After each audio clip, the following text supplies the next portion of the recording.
I know. We're live already. Go ahead, Ray with the introduction. Good morning. Welcome to Roll Call, episode number 11. Right? Yep.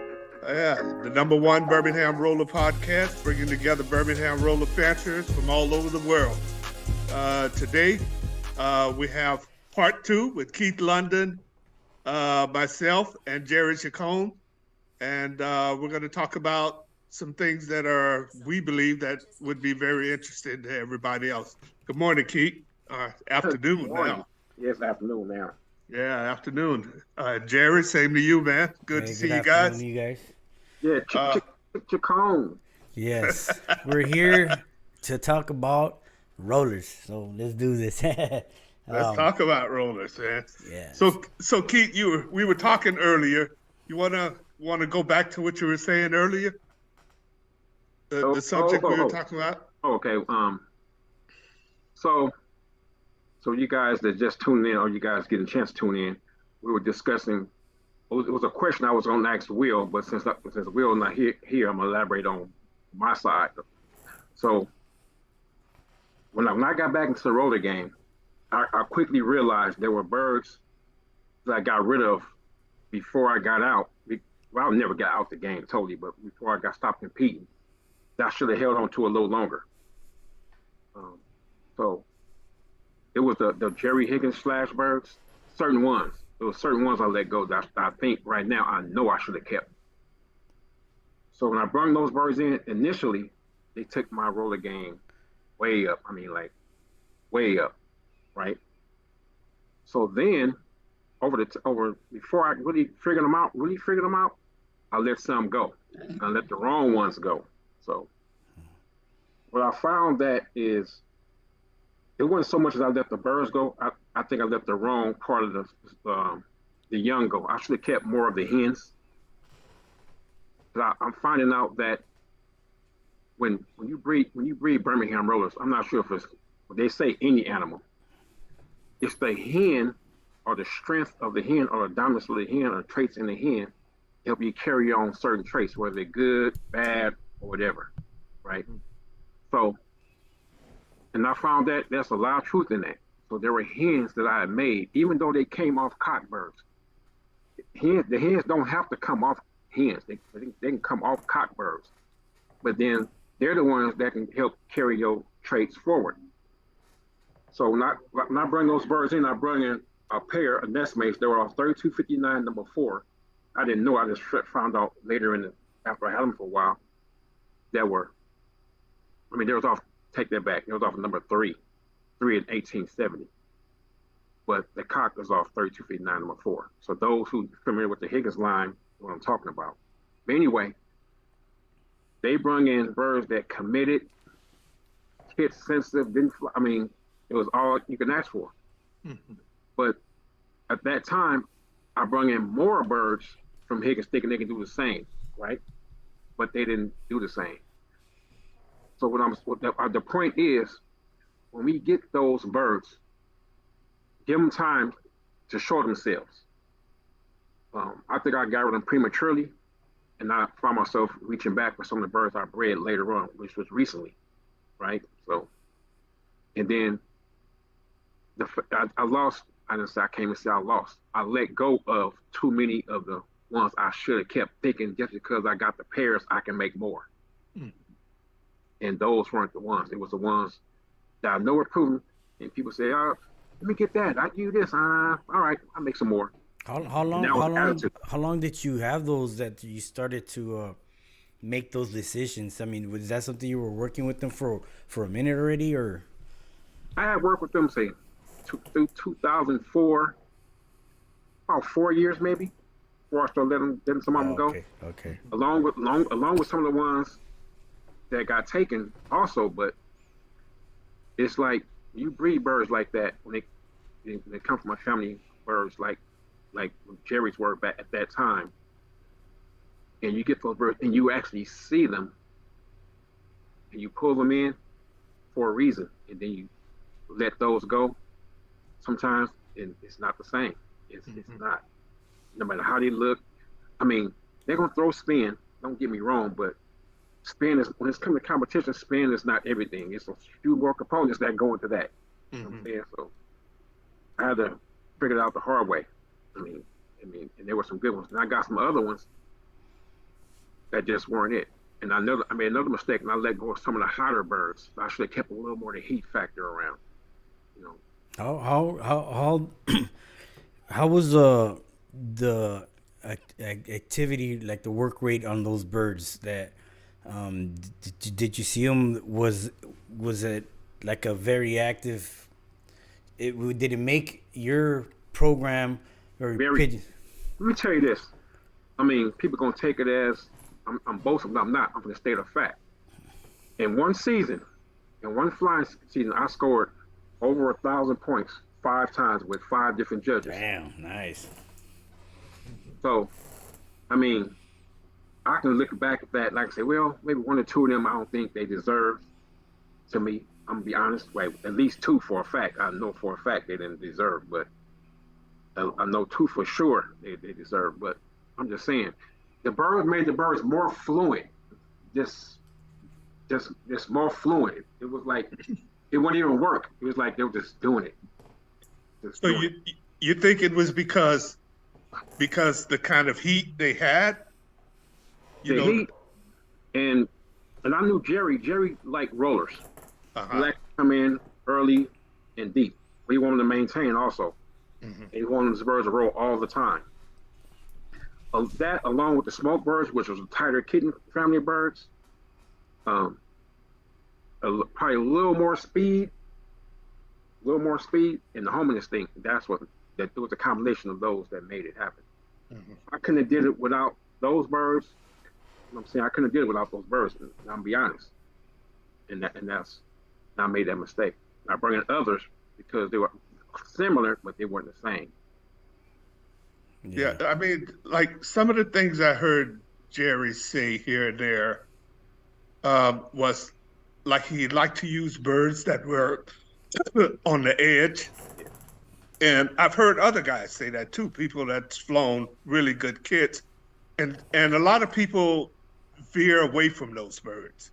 But it seems to me that they're a very important factor in breeding good birds. I mean, another important factor, not just that alone.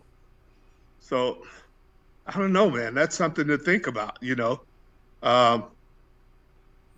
I mean, like you were saying, Will. You were saying, you know, that he was at a certain point. He would always come to the flies. He would always, you know, be there, listening, paying attention, and he would meet. He got up to a certain standard, and then it kind of that's where he stayed, or kind of hit a wall for a minute. Kind of hit a wall. Yeah, it's like you can always count on Will at that time and now to score between 1 and 300 points consistently, right around the high 100s, mid 200s consistently.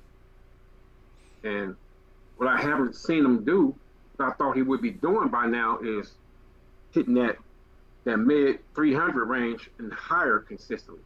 He never crossed he show his head every now and then, 400 points, and go back down. Maybe 500 points and go back down. So I was expecting him to be right now when I come back 350 on a bad day. I mean, during competition time. Like I tell people, I talk to a lot of people and they tell me about it, or they see his videos and stuff like that. But you guys got to look at it like this. Not taking that from him or any guys that post videos of their birds. Most people show their birds in clips. Yeah. They don't show the whole flock. So they're going to show you the best of the clips. Right. So you got to think, if that was 20 minutes, he showed you 5 clips. That's the best 5 breaks in 20 minutes. Mm-hmm. So you got to look at it like that. So I can't, and I see that was a nice break. You know what I'm saying? But yeah. No, and you run into that like, you know, well, first of all, we're all trying to get our birds on point. You know what I'm saying?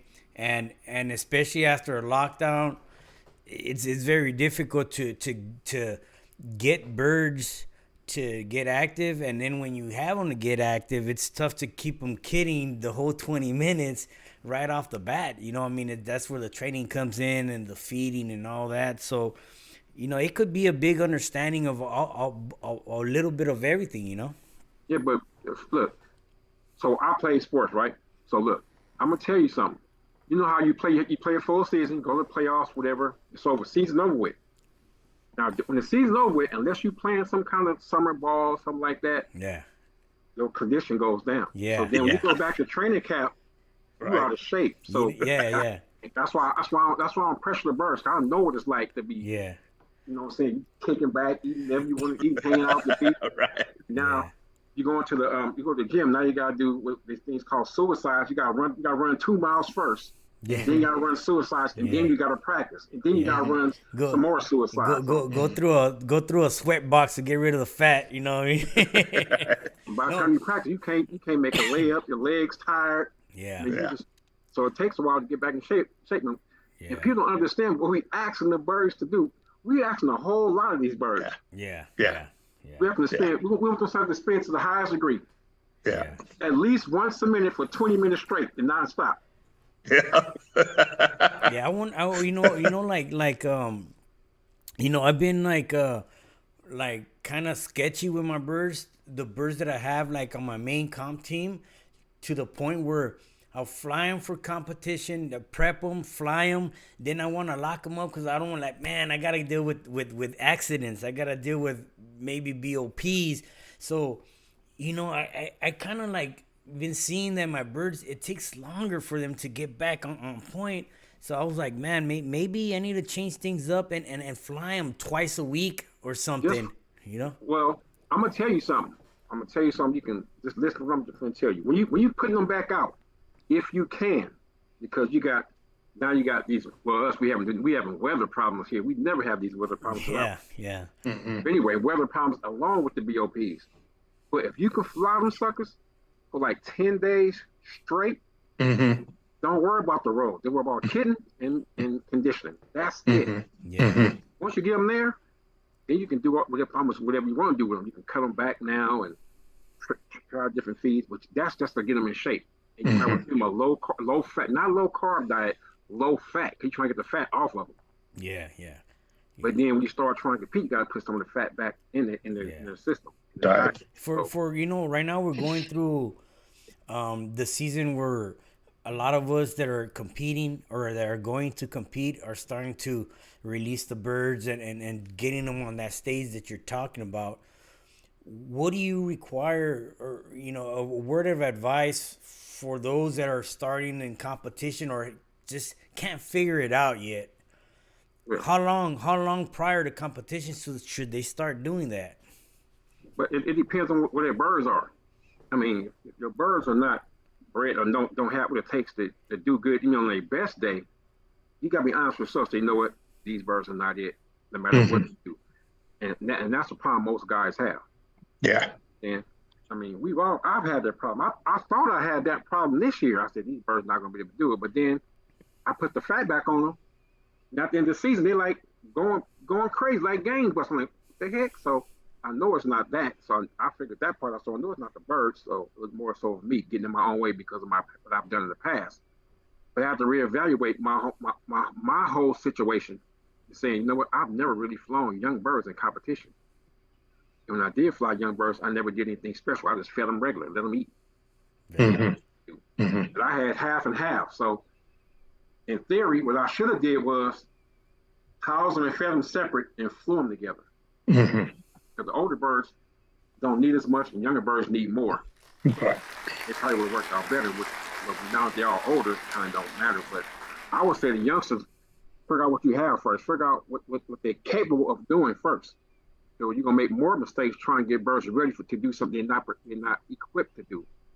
Yeah. It's like trying to get a Pinto that's not souped up to race against a Indianapolis car. It's not equipped for that. So no matter what you do, how you drive it, it's not going to be able to beat them. Sometimes you got to understand that with your own bird. But most dudes want to be honest with themselves and say, you know what, this is not it. I need to do something a little different. And me, I've never been shy of doing that. I've always done it, which is the reason why I can always grow. But the difference is nobody never knew what I was doing because we didn't have stuff like this. So it was just me in the backyard doing it. Nobody never knew. The difference now is I'm telling people, I'm showing people. Yeah. Whether it's good or bad. See, my bad stuff, I put it out there. This is what I got to go through. Yep. You know what I'm saying? So it's like those that you said putting the clips of the actual nice break, but they don't put the clip of the birds all over the place before they got there, and you know, for 5-10 minutes till they actually gave you that one nice little, you know. But you know, I'm like you too. Like I put out my videos and stuff like that. I don't lie about nothing. I'll say, man, I'm going through these issues right now. You know, I need some suggestions or something, you know. But it's gonna happen to all of us, you know. Like trying the figuring out stage. that's where it comes into the play. You know what I mean? Well, I think for a lot of people, you know, they're just not asking the questions. You know, I mean, sometimes when you're having a problem, you know, when I used to fly in a club, and flying in a club made a big difference to me because we were able to share ideas. We were able to share birds and talk about things that was happening. And when we did have club flies, we were able to see what the person was talking about, you know, and maybe even get some advice. And then came the birds of prey. Yeah. And I think birds of prey does more damage than people realize. Yeah. Because not only do you lose good birds, old good birds, but you also lose youngsters before you even prove out your breeders. Yeah. And that's a hard deal. Yeah, I mean, because if you can't prove out your breeders, you're kind of screwed, really. You know? I mean, I think you're kind of screwed, you know? I can honestly say that I never had a mentor.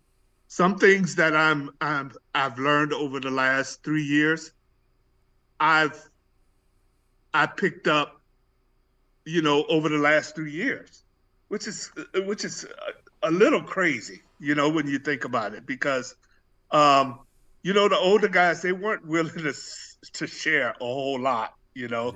Yeah. They were kind of like my parents were, you know. When they started talking, they were like, you know, kids, get the hell out of here, you know. Yeah. Yeah. You know, it's grown people talking, you know. You had to get an invitation back there to Earl's list to know something, you know what I mean? But you know, Earl's list talked about a lot of things. A lot of things. Yeah. Yeah, they talked about a lot of things. I mean, you wake up in the morning, you look at these emails, and you say, "Oh, I got 99 emails." Damn. And you come back, you got like 500. Like, right. I bet it was pretty hard to keep up with, huh? It was very hard to keep up with. You look around, you got over 1,000 emails. You're like, man, I can't read all these. So you start scrolling through the names, but people who you want to, you know, pay attention to. And they you just delete it. Yeah. No, now we got a different, you know, different platforms. It makes it a lot easier and to get all your answers. But you know, it all goes back to like I think that there's people that don't want to put out there that they have issues. You know what I mean? Like because their names or whatever. You know what I mean? It's like it's more important to have a like a good record than a bad one, you know, but dang, man, in reality we can't be like that because we're showing everybody that's trying to come up in the hobby like if you ain't got it good like me, you ain't got it, you know what I mean? And it makes a lot of people like give up on this hobby easy, you know. Well, go ahead, Keith. That's why I addressed in one of my YouTube videos. These guys need to stop saying like it's just that easy. Yeah. They're gonna show you all the good part. They ain't gonna show you what all the drama and the heartache and all the problems that go through to get there. They make it seem like they tell these young dudes that, oh, just get birds from the best guy, put them together, fly them, and select the best out the air. Yeah. So on here, I'm gonna tell you my whole thought process on that. Okay, let's say like I just got 3 birds from Chacon. Yeah. It was the best birds he could have gave me. And I got 3 from you, right? And then I'm flying them. I'm putting them together. I'm flying them. I'm getting these birds, but we talking about, what, 3 pair. So 2, 3, and 3 is 3 pairs. So a 3 pair, they all gave me 10 birds each. That's 30 birds, right? I'm flying 30 birds. Now that 30 birds, you're probably gonna get maybe 6 really, really good ones, like really good ones. So those are the ones you want to fly. So those ones I'm thinking about stocking. Whoop, Falcon got one. Now you got 5. Yeah. Right.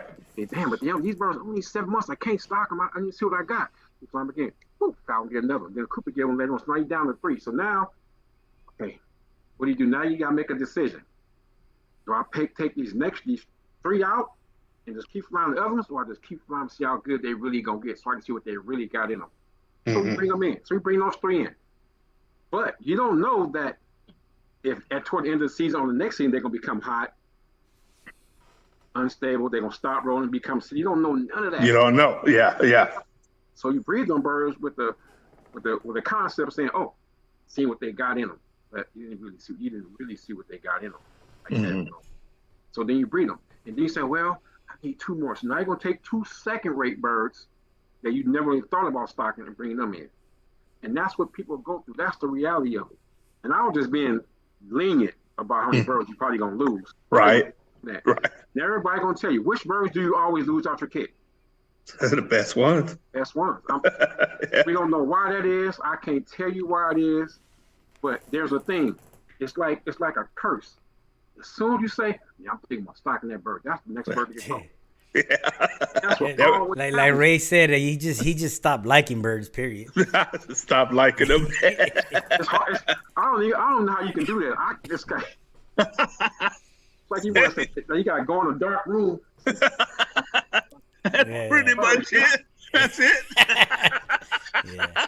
And you know what? Not only that though, but like I wish from the start, you know, like I had people would reach out at me and be like, for instance, like you know, trying to make a little device of how to feed the babies that the parents won't feed. I wish someone would tell me, hey, Jerry, don't worry about those. Get rid of that little baby and keep on breeding. You're going to make more and more and more, and concentrate more on your on reading your observation on your birds, because we lose a lot of time on that kind of stuff, you know. And man, now I look at myself like, damn, man, what a fool! I wasted all my time on doing that. To a certain extent, that's true. Yeah. But me, as a twin, being a premature baby, that the one able to come home with my mother for like 20-some days. Okay. I know sometimes they need a little help. What I do is, it don't take no time, because at nighttime when I'm at home, like when my friends flying around, come home, birds in the box, I just feed them. I ain't doing nothing else. Feed them. Next morning, give them a gang of water, and then feed them. And then when they get a little sore, I take them, put them back in the loft on the floor with the rest of the babies. I do stuff like that, because sometimes a bird will jump out the nest when it falls, and that's for whatever reason. Then all the birds want to peck on it when it's on the ground. Yeah. Get back in the nest when it's all beat up. The parents won't feed it. Yeah. So stuff like that. Yeah. I help them out. One of the best birds, my kid is one of those birds. Yeah. No, well, you never know. Yeah, but there's ways to deal with it too. Like for instance, like you know, I have a better result now that I have a light on my loft, on my breeder loft. My wife gets home, she turns it on, so they get more daylight or more light, and then the parents feed the birds more, and because it always would seem like if the parents will give up on the babies at night, you know, it got too cold or whatever, and they'll just stop, and the babies will get too cold. They can't react no more, and that's when the parents gave up on those babies. But you give them more light, they stay fat all the time because they get fed all day for 12, 16 hours, you know? You could take a cold baby, it'd be like barely moving, put it in your hands, cup it in your hands for a minute, and then start moving. Yeah. All you got to do is need to be reheated. But yeah, I put a towel on the microwave, you know? Yeah. The late Cornell Norwood told us a long time ago we was going to have the problems we having now. He said it. But he said it was going to happen by the year 2000. Oh, yeah. By year 2000, we ain't gonna be the fly birds in LA. He said maybe like 92, maybe 93-ish, before he got killed. So he said it. He said in about year 2000, we won't be able to fly pigeons in LA anymore, which didn't happen that fast. As fast, he said it took more like to 2000. Well, for the Falcons, 2010 was to get to point 11. We got almost ridiculous out here. So he said it. I mean, he said, at that time, when he said it, I had never seen a Falcon. Mm-hmm. I had only seen red tails, Coopers, but they didn't chase birds like, I mean, red tail was the only ones catching birds. Coopers weren't even chasing my birds like that back then. I had a pair of red tails that was cold-blooded. Yeah. Anybody that's above the kits, on the side of the kit, and back of the kit, it's a wrap. I don't care what you say. That fool, he would get over the kit and trail the kit on top. He'd do stoop and then stop. Break away, he owned it. Wow. It seems like it seems like the more areas where you're getting more population, like you're done. You know, like you're gonna be seeing more and more of it. You know, but well, the birds of prey. I mean, they're opportunists, man. So they adjust to their surroundings and learn how to feed on that, man. So, I mean, that's how they work. I mean, I've seen Coopers do some things that I had seen goshawks do, thinking that Coopers didn't do the same thing. But, a mature female. Yeah. I have they're dangerous, man. Shit. I have They'll Harris clean you hawks. out. I got Harris hawks going after my birds.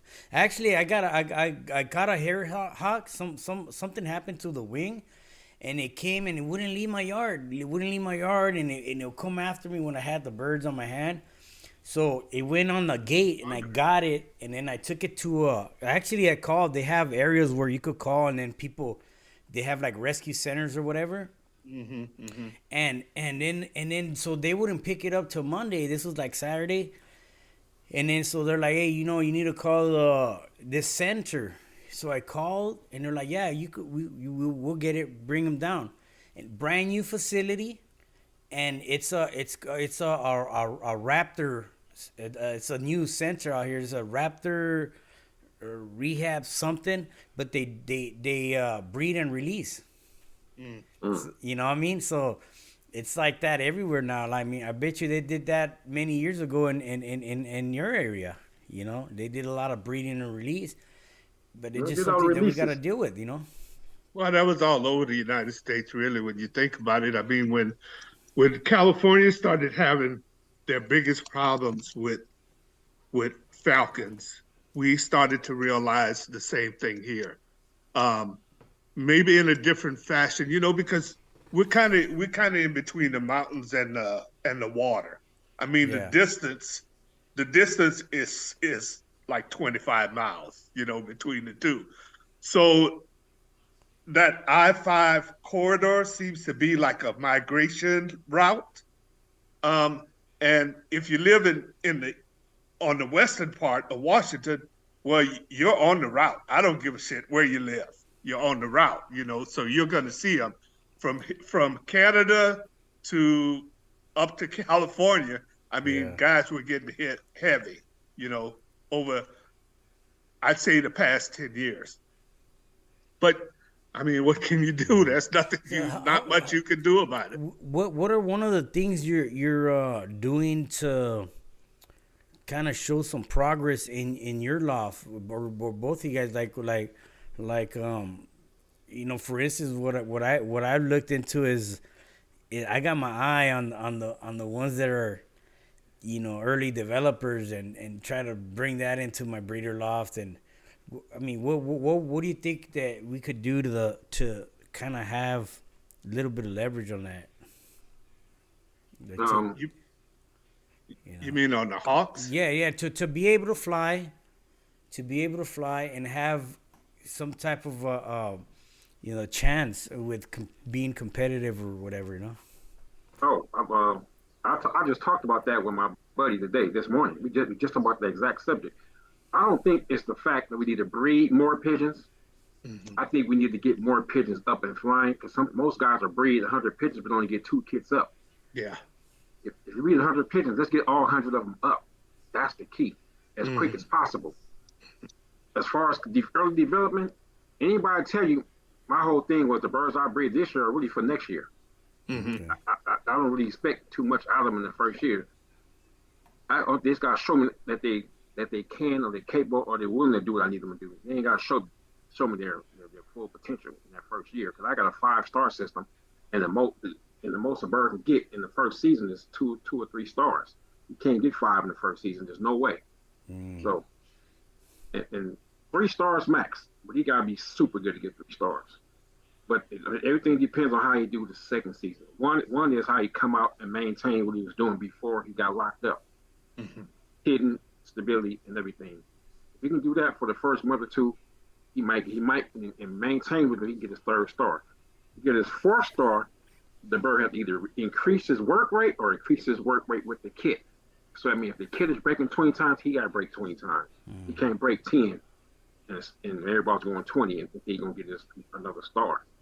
So the first year is mostly about individual performance. The second year is about everything else: collective rolling, maintain stability, don't quit, do not stop kidding. Because the worst thing I can't stand, the one thing I can't stand, 2 things, is a bird that can spin good and don't kid. Oh, that right there. Yeah. It's a waste. It is a waste. Yeah. It is a waste. And birds that roll horrible. Yeah. Yeah. I mean, when birds roll horrible, I mean, like, I still won't kill them because, well, now they just be hawk bait right now. Yeah. You know, and that right there, I think that's a system, you know what I mean? A program right there that is going to determine something, whether it's going to make it or not, versus a lot of us that just have hope, you know what I mean? Oh, it has a nice tight spin to it, but it just doesn't keep up with the kit. I'm gonna give it another chance. I'm gonna get it. But if we don't have a checkoff list, you give it a chance in a different kit, just not that kit, or the second kit. Yeah, but you know, like I say, if you ain't got that checkoff list, yeah. Then it ain't gonna determine whether it's gonna keep on going in your program, whether it's breeding or flying. You know what I mean? And the main thing I think is you want to breed more of what you want. You know? Yeah. Well, I get what Keith's saying. I mean, that does make sense. You know, get as many birds up as you can early, you know, and try to keep them going. You're gonna lose some, no matter what you do. You're gonna lose some. I don't want to change the subject, but I've been having this on my mind since I heard you say it, Keith. You were talking about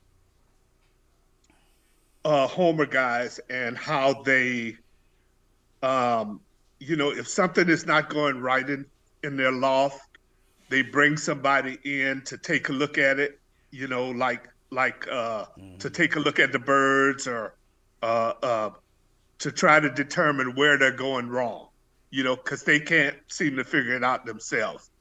And this must have been a long time ago, because you said roller guys don't do the same thing, you know, and you were like wondering why, which really made sense to me. You know, I guess, you know, they use like a guy that's an expert, a consultant. He comes in, he takes a look at health. He takes a look at type, you know, based on what they're flying. Are they flying long distance or short distance? You know, can you elaborate on that a little bit? Do you remember that?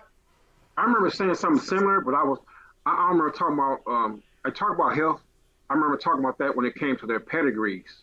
When you look at a Homer guy's pedigree, it tells you the resume of every single bird on the pedigree. Every single one. 3rd place, this fly, this long distance fly. 2nd place, this. The mother took a champion, this bird. And they said the birds were actually champions in every single fly. I think no bird ever came under 3rd place. It was the 3rd place in this fly right here, placed 3rd, and the champion was such and such and such. And oh yeah, you're right. I remember that because a guy named Dave Cox was a Homer guy. He came in, he went to Ray Vaughn's house and went through every single bird and told us what every bird was going to do and why it's doing it. just basing off looking at all the parents and how they told us all this. But it was a Homer guy. He was a Homer guy. But he came lick their rollers. He said that this pair right here is going to give you some really good rollers. They won't last a year. They didn't last a year. And he said, these birds right here, all these birds in this category here, any sign of any kind of problems, wind, hawk, they're going to leave. And them suckers left. So he was looking at the eyes. That's why when Chacon said that down the throat thing, I never knew what he was looking for. I just know he did it. I didn't know what it meant. And then when Chacon was talking about it, he explained it. But I said, okay, I never thought about it. I seen a Homer guy do it. I never seen a roller guy do it, ever. Yeah.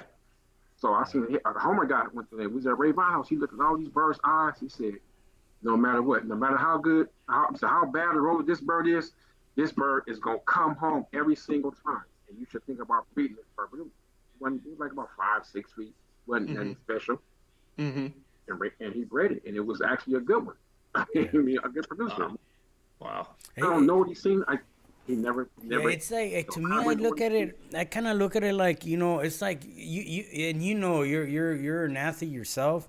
If you have a scout that goes and scout these athletes, it's not just because the scout said, take a look at this guy, we're gonna put him on a team. You know what I mean? The main team. You know, they gotta go through physicians and dietitians and all that. You know what I mean? And if the physician says, hey man, this guy doesn't sound like he got a good heart, you know, and what do you do when you go to take an exam? Look in your mouth, your eyes, your ears. They're looking for something, you know what I mean? And they'll tell you that something is wrong by just checking you. You know what I'm saying? So I honestly think, you know, I know that a lot of guys out there is like, you know, keep it simple. You know, best to best, you can't go wrong. I personally feel that by doing that, in generations, you will deteriorate the bird, not the roe. This has nothing to do with the roe or the performance. It's just the ability to be able to keep up with that performance. If you keep on breeding birds that have something wrong, in generations, you're gonna have birds that they can't even home. Or they can't even, they'll exit out of the kits and try to figure out how to look for the kit. It just, you know, I don't know. I'm not saying I'm right, you know what I mean? But I've been doing my studies and stuff like that. And I think in time, it has an issue to do with it. Something.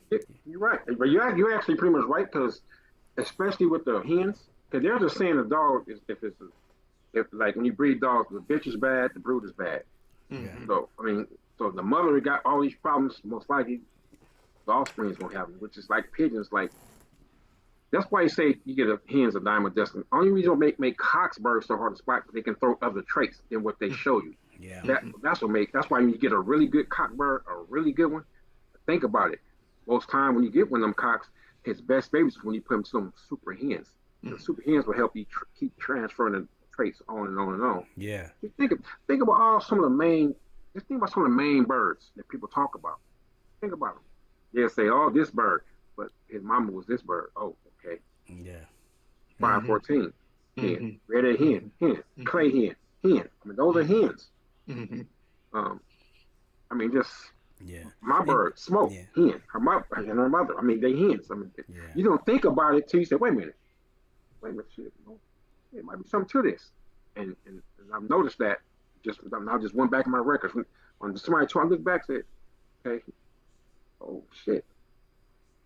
I mean, there's something to it. Yeah. But as far as the health stuff, that he right, you do go through all this stuff. Yeah. But in the '80s, they didn't go through all that. Yeah, and Ken easily went. He even said it, man. He's like, if you get a bird, and you want to breed it off the sky, and this one has signs of bad respiratory, and this one has a bad sign of circulatory, you breed them.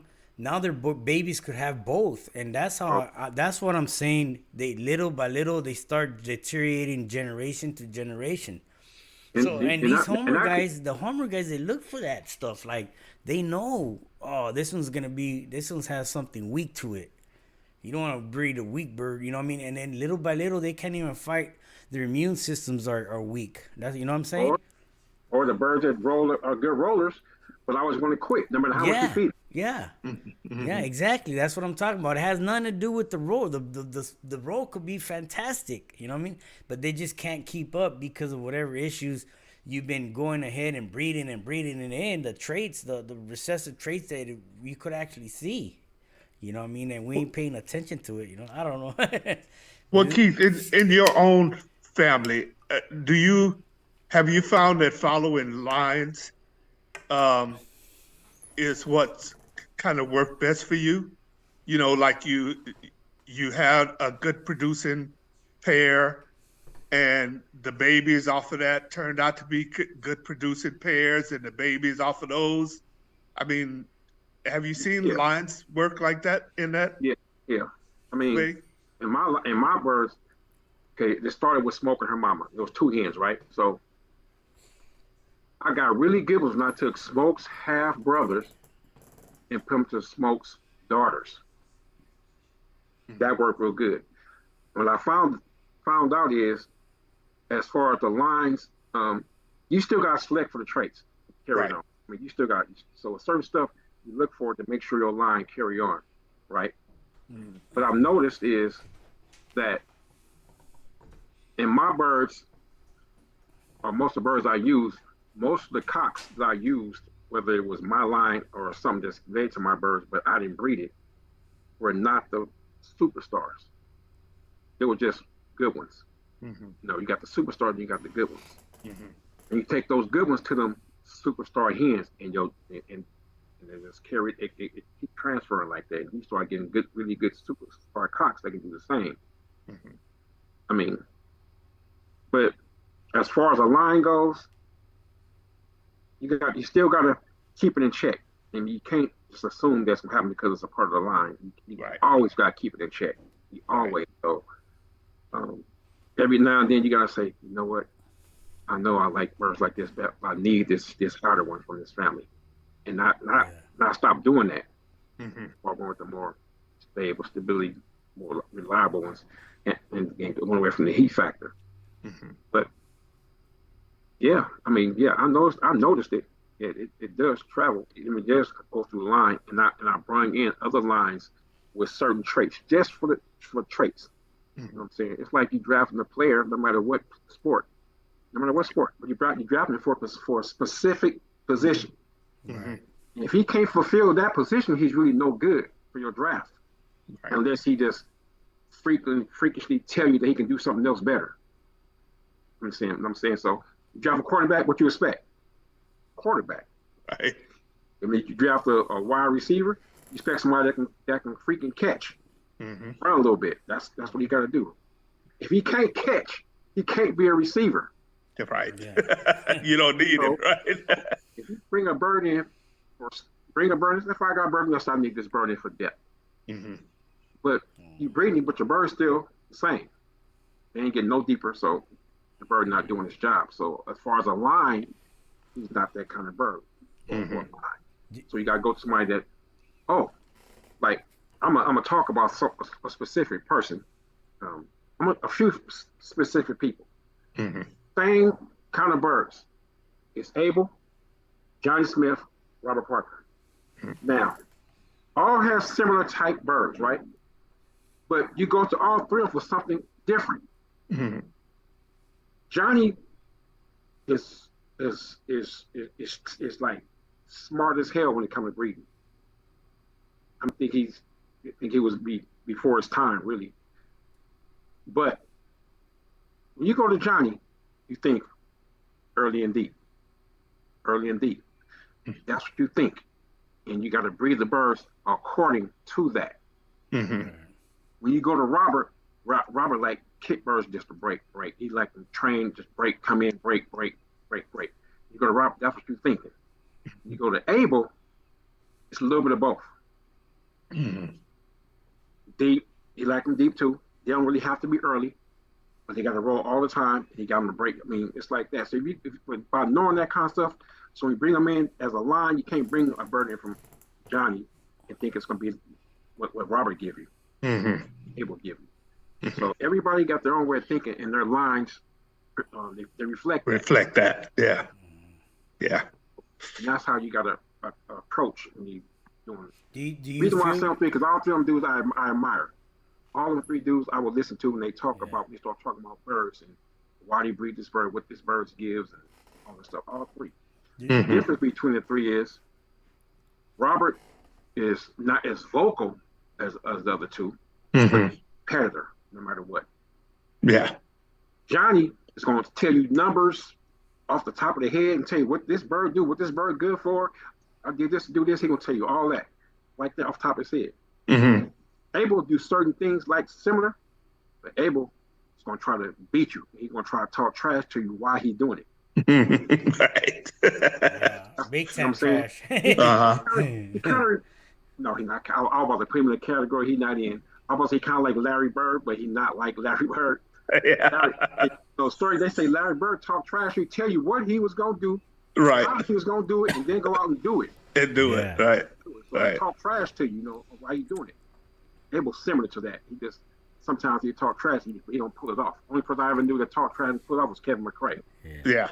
Well, Really. he's very competitive, not only in pigeons and other his cards and Oh yeah, y'all know. so he's got to have that demeanor, the attitude, like you ain't got nothing going on type of attitude, what I mean? But I mean, I understand that it gets it could get annoying sometimes, but it's all good. I mean, that don't annoy me because I like when people be who they are, and that when you kind of respect people more when they be who they are. Yeah. In your face and not behind your back.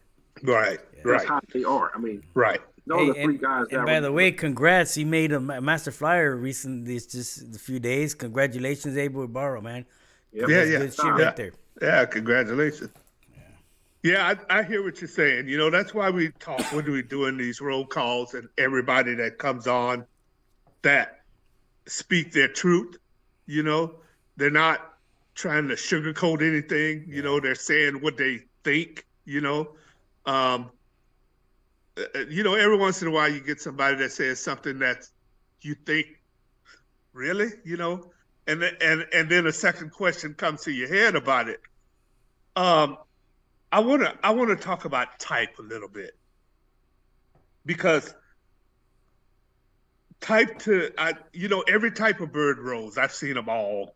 Shit, long, big, short, I mean, I've seen some good rollers in all of them. But I was looking at, I'm going to say, for instance, I was looking at two birds yesterday in my stock loft.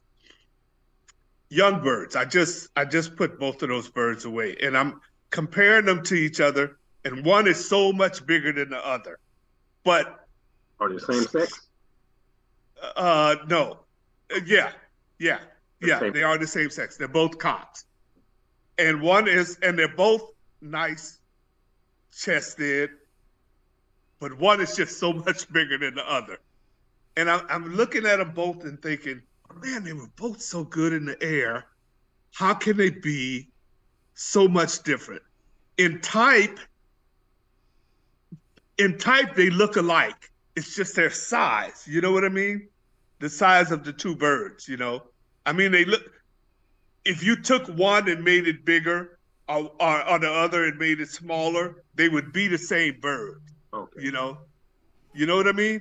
And when I'm looking at them side by side thinking, how can they be size-wise so different? And they both look like little studs too, I don't know. I don't know. I feel like I need to use them both because of the qualities that they both showed me. And they were both about the same in the air. Both of them showed no wings, which was very important to me. And they kidded, they weren't as active. One was more active than the other. The smaller bird was a much more active bird. Now, question: was the bigger bird deeper? He was deeper. Yeah. He was deeper. How'd you know that, Keith? Because most time when you get when they say about there's about the same different sizes, Most time you get a bigger bird, they're usually a little deeper than the other one. Usually a little deeper.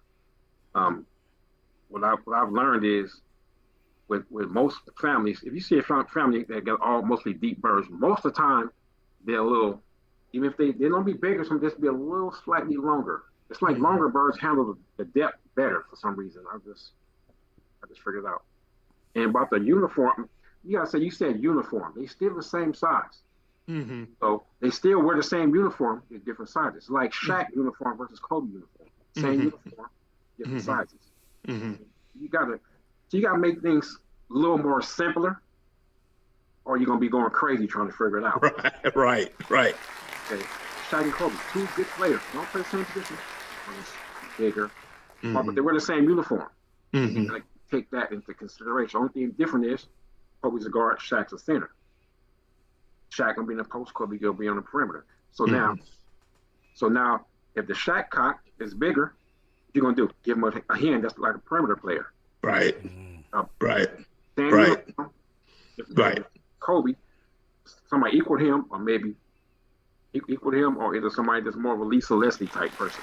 Mm-hmm. So, I mean, something that match, and that's the best way I can put it as far as that. Because if you try to go big and small, what happens is you can get birds with the same built up chest, but then too narrow on the back, or too wide in the back, or too narrow in the front, or the same length of neck that the big bird had, but the body shaped like this. So there's too many variables you can get when you go big to small.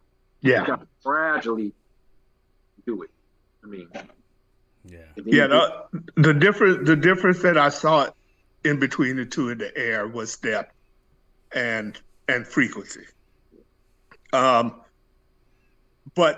both impressive, when they did go. The bigger bird, I was just looking at him yesterday. The last 4 or 5 days have been windy. You guys been having rain? No, our rain starts Wednesday. Oh, okay. Come back, man.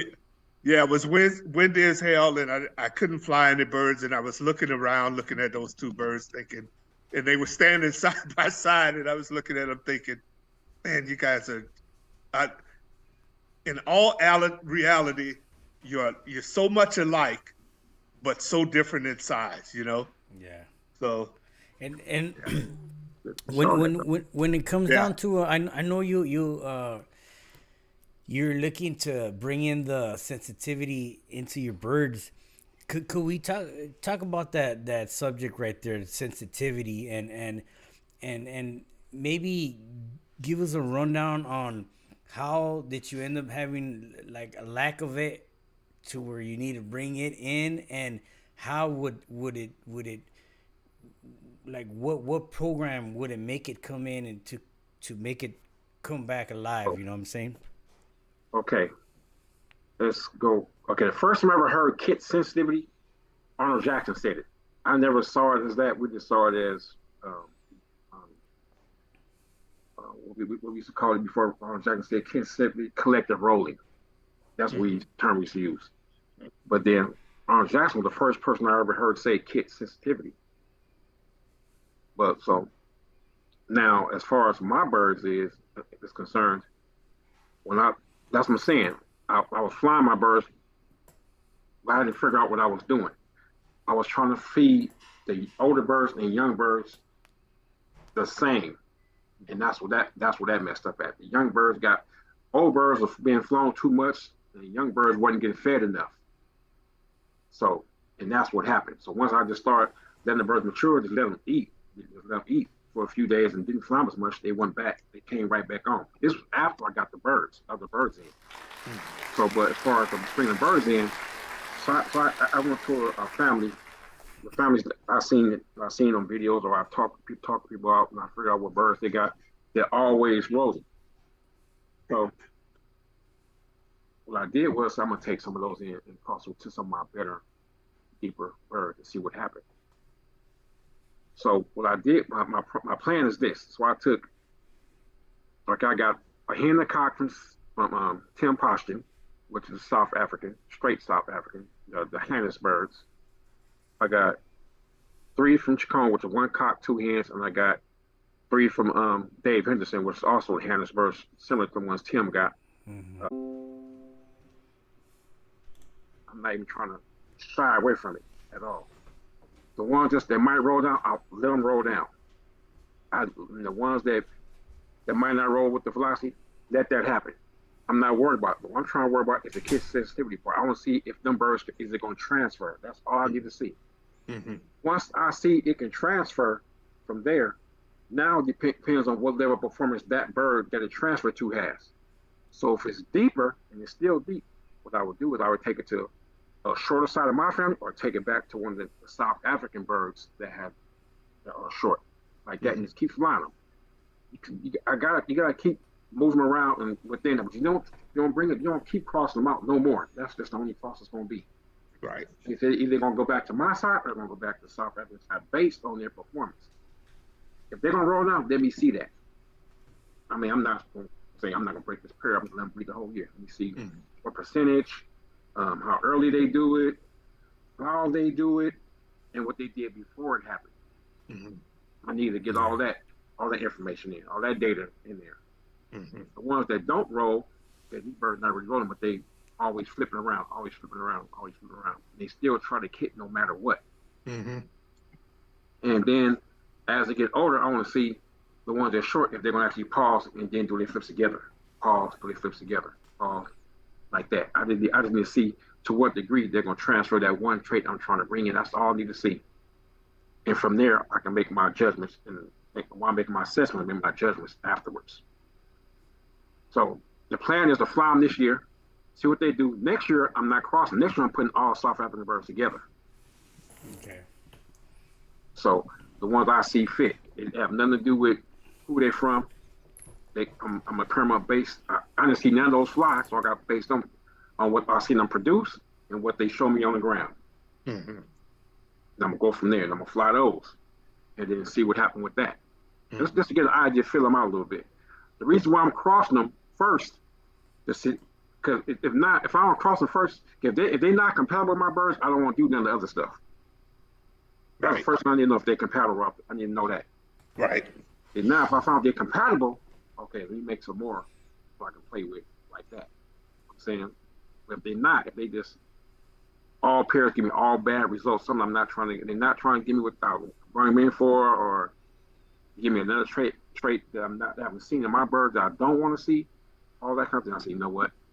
I make a decision from there. So I'm trying to get to see what to do, but it don't matter because I know they don't work with my birds. I'm not trying to change them. I'm trying to add to them, Mm-hmm. which would be a change, but I'm not trying to get rid of my birds and bring in other birds. Right. I'm figuring out the birds are right now. No, yeah, and earlier you said that you figured out the feed. So would you say that learning the feed is very important in how to feed? Yeah, well, feed comes down to the amount, pretty much, and when you give it to them. Because whatever your birds are trained on, the baby birds are really trained on, they're gonna adapt to it. Mm-hmm. That's all they know. Mm-hmm. It's up to you to figure out how much you give it and when you give it to them, like that. And that'd be the biggest difference. Because people say, I feed my birds this, and I can take my kid that never had that mix before, and it probably won't do nothing to my birds. And the physical makeup, the genetic makeup, they might not respond to that feed. Mm-hmm. And with my climate or whatever else, all that plays a big part. Climate, the stuff they go through, like people keep saying, I want to see how South African birds do when they get chased by a falcon every day. Right. Right. Where I am is different because it's not one falcon. It's not one. It's like a one, then another one, then a pair. So you might get hit by all three, the pair, and the two singles in one day. Are on the same kit. I mean, it depends. You never know. They all hunt different, Keith? Yeah, the pair is the most deadliest. Yeah. Because they never leave without two pigeons. They don't come all the time. They might come, you might see them twice a week. You might see them every third week. Mm. But when they come, two birds going to be missing when they leave. If they don't play around. Oh, shit. They quick. Got one. And then if the female catch one first, she goes about, I would say, a half a mile away maybe, and just circles. Uh-huh. And once the male catch one, they both leave. They're gone. Like, but I don't like seeing them. They just two birds for me keep missing. So, but also you got 18 birds, you got 16 now. You just start thinking about who else you're gonna move up or whatever because they gonna. It's automatic. And it's one that chase him and cut him. It's a male. He don't hit me as much unless I fly later in the day. Another female that comes from the southwest, she's good too. She don't waste her time chasing the bird. If she missed 3 times, she gonna go out, let the birds relax more, and she come right back. And by that time, she gonna catch one. And so I mean, but then sometimes sometimes in the morning you can fly all morning. Yeah. Sometimes. But if that pair come, and if she's not there by 10 o'clock, she's not coming. I know that. If she ain't there by 10, she's not coming. But that pair, they come. They don't miss too much. I ain't still missed yet. They ain't missed not once. It's funny how you get to know them too. You know, because they're coming so often. You see them enough, you know their hunting pattern and how they do it. And sometimes you don't have any control over it, really. To be honest, you know, except none. You know, yeah, you don't. You know. So my plan was last year. I owed a lot of people, not old, but I promised a lot of people birds for years. So last year, so let me get all these people out the way. So when I really do my stuff, I don't need no distractions. So I started letting people get birds all last year, all young birds. Let them get all of them. So I didn't train a lot of birds last year. This year, since most people out the way, I ain't promised nobody no young birds. But Jeff, I'm just gonna give Jeff 5 or 10. That's not nothing. But other than that, I ain't promised nobody young birds. I'm not giving nobody young birds. I'm not selling on young birds. So even with the shows that's coming up, I'm trying not to even send young birds. I'm trying to send on my stock block and say, you know what, I like you, but I don't have to have you. It's the donation. You know what I'm saying? So I'm in a lot of more like a must have or gotta have, a need to have situation. So those are birds I will let go. Like I'm gonna send one to the ARC show. They said, can you do a pair? I can't do a pair. I'm gonna pick one good one. Now it's gonna be a sacrifice that I was gonna keep for me, but I'm gonna let them get it. So because that bird is not one of the birds that's gonna hurt nothing. It'll help, but it won't hurt. So yeah, I'm gonna let that one go. I don't know if I heard you say it on one of your YouTube videos or you posted it somewhere, but you were saying that in a couple of years you're gonna be looking for somewhere to go fly. Oh yeah, we're already looking. Well, I'm already looking right now. Technically, I ain't looking, but I'm just trying to get some options. Yeah. So, what areas do you see that favors you a little bit? I was going to Louisiana. Only reason why, because we already got property down there. Okay. And we got people down there, family down there. Texas, I thought about Arizona. The only thing about Arizona I don't like is the extreme heat. The only reason why, because it don't do me that good because I have asthma. And that dry weather like that, not good.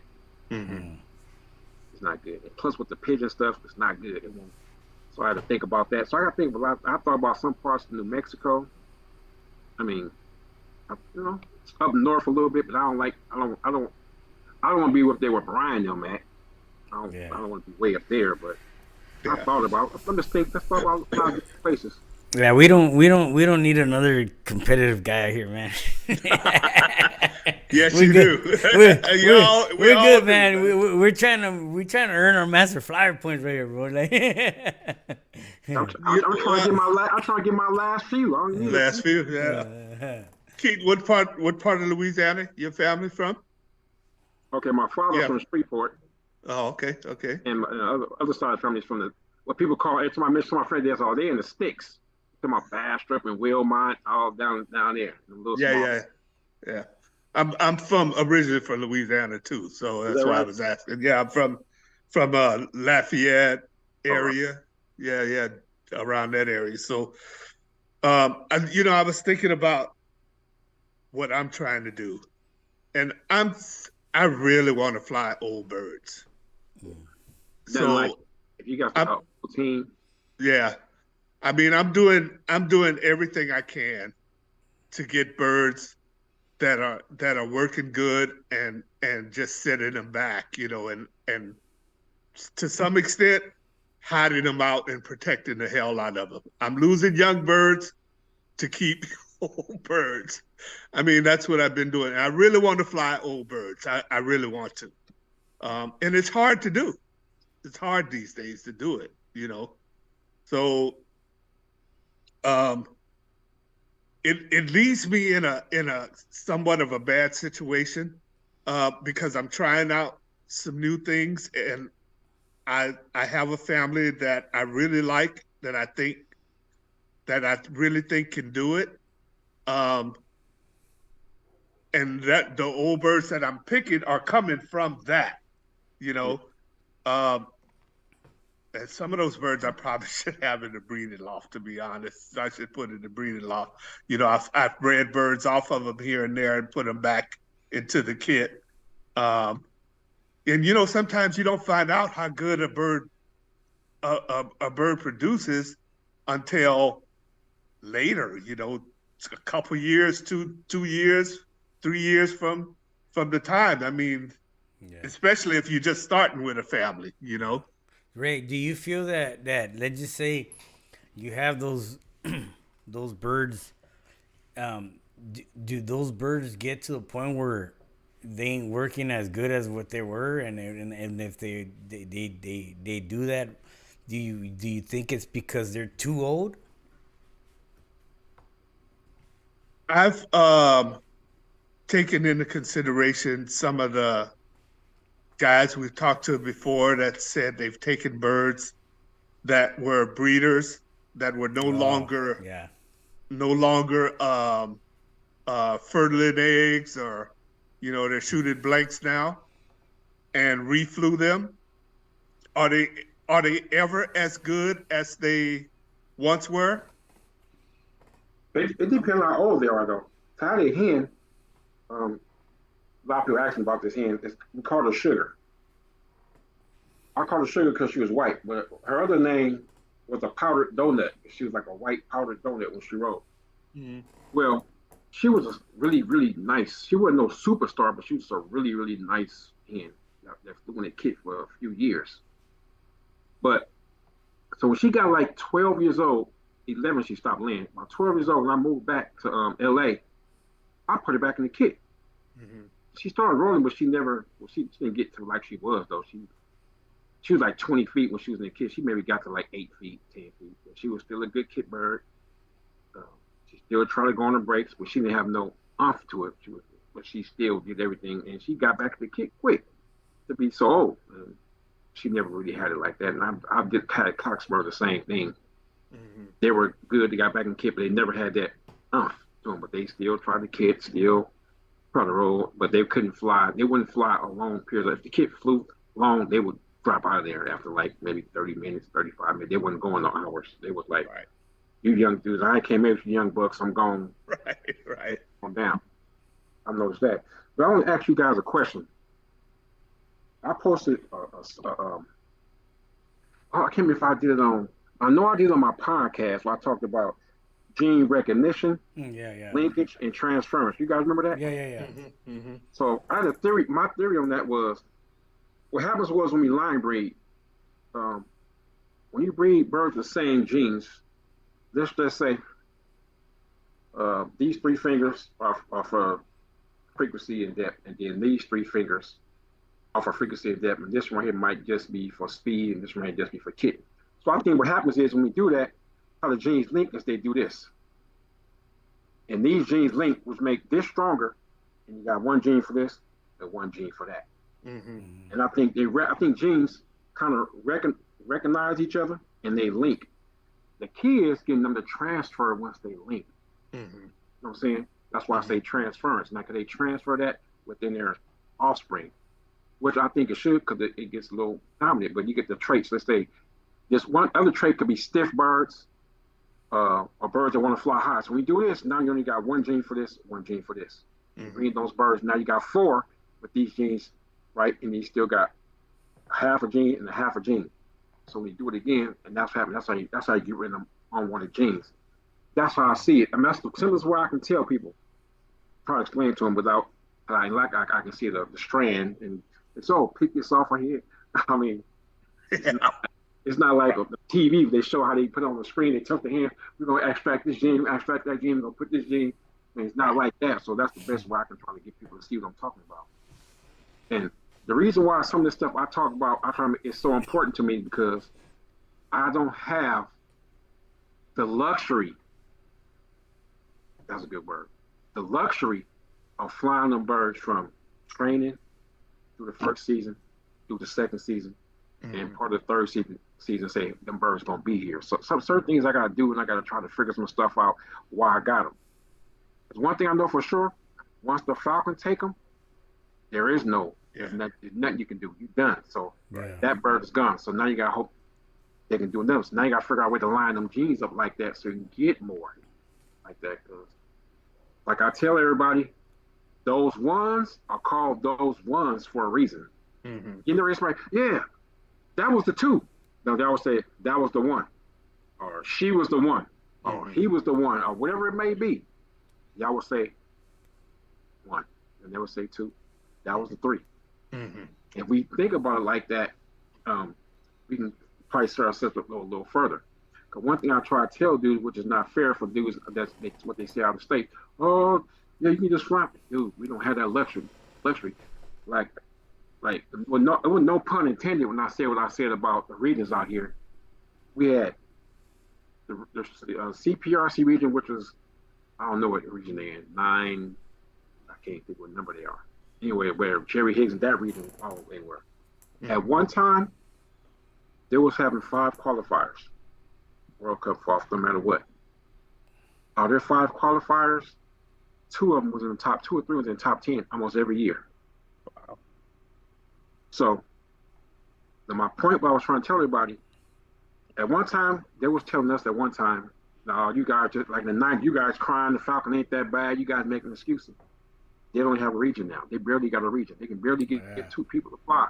Yeah. And I'm saying to say that the Falcons will tear up a region. It'll make most people quit. Most people do quit. So I'm telling other guys, if you move here, within 2 years, you'll be out of pigeons. You will get out of pigeons because you won't be able to handle it. You won't be able to take it. Yeah. And as far as us, black and brown, we've dealt with adversity all our lives. Right. So Falcon ain't gonna make us get out. We're just gonna figure out a way. Right. Quitting is not the answer. That's not the answer. Figure out a way. And most people never been in that kind of situation where they, like, when we grew up in areas where, dude, you gotta go to the store. You ready? You know what happened, and we still go. Right. Where these people are, I'm gone. I'm moving to another state. We dealt with it, and then as we got older, we said, oh, you know what? It's not about me. It's about my family, about my kids. Let me get them out of here, so they ain't got to know what I went through. Right. So, you know, it's sad sometimes. Like, like we're all after those birds. You know what I mean? And we seem not to work with each other. Like, for instance. Like, I think we'll have better luck. Like, let's say exactly what you're trying to do. Maybe have 2-3 guys that are around your area working with the same birds, so that the percentage will go up and be like, I'm ahead of you, dude. Yeah. I'm ahead of you. All right, there it is. I got my brother-in-law. He just got a bird. Say, look, man, take these pairs. Birds, and I got my club members. What I did was when I first came back, my club members had all my main birds. Hey, y'all breed these for a few years until I get So, I mean, I'm way ahead of that. I've never had that. All this time. What's sad about us out here is there are guys out there that say they don't like me, whatever it may be, but I've never done nothing physically to them. Period. But I just keep on going. And I try not to get into arguments. I made mistakes and said a few things, but I got to take my ego sometime and fold it up, put it back. Yeah, we all have to do that, you know. And it's just it's stuff I'm trying to do right now that I'm trying to make it better. When I did the cancer fly, that was for everybody. You don't understand this, that industry. If we get that industry behind us. Yeah. Come on, man. Mm-hmm. They don't see that. So they don't think that far. Yeah. Yeah. They're not getting to because it's me. But it's not about me. Yeah. I just put together and let the other dudes have a face. Yeah. I mean, I just put the idea here. Y'all run with this. Let's make this happen. And it's good for everybody. Everybody. I don't know not one person that don't know nobody or has money from the die of cancer. I don't know nobody. Yeah. Even though I feel that they already got a cure for it, but it'll be like they say, the treatment is worth more than it. Didn't they have? Yeah. No doubt. So they want to keep treating. Let's help them keep treating. Then Yeah. put some. Then maybe they come to have our back a little bit, but they don't think that far in advance. Well, you know, Keith, we see that adversity in almost everything we do, and especially today. You know, when a guy is trying to do something to promote what they like so much, it's some people just take it as an ego thing. They don't just see it as the person trying to do something good for everybody, you know. But I don't think you can let that stop you. You know what I mean? I think Jerry and I have talked about the same thing. You know, you're putting out podcasts. You're doing, you know, your thing. You know, I mean, I think it's really important. I think it's really that people go back and look at those things. Even young people, you know, who might not have anything else, nothing, you know, they look at that and say, oh, you know what, that might be something I might be interested in, you know. I mean, if it's helping just one person, it's a kind of big deal. It's working, you know what I mean? Yeah, right. I wanted to ask about you were talking about the gene linkage, what you were just talking about earlier. If you have a family of birds that you've been breeding for years, does it make it easier for you to recognize certain features in your birds as those things transfer and link? Do you see it? You can see it. Yeah, you can see it physically. You see it in performance, and you can see it physically. You can see it through their phenotype, through the way they act, express. You can see it because those traits become so dominant. It's like I was telling my cousin. We look at I was looking at all his youngsters now. I said, now your birds don't look like mine a little bit as far as expression and body type. They're all almost the same, just different colors. He said, I know that. Dang. And he said, and with that comes different traits too. He said, what you mean? You locking all that stuff in using some birds that I give you. I said, keep that one, put this one up, stop flying that one, all that. All that's for a reason to come to a certain point. And you can see it. When a bird looks goofy, there it is. Yeah. I mean, you know it. Yeah. They look different. They stand out for you. Most times they stand out for a bad reason. Most of the time. I mean, they act way different. They don't act like the rest of the birds. They don't look like them, and you know they don't belong.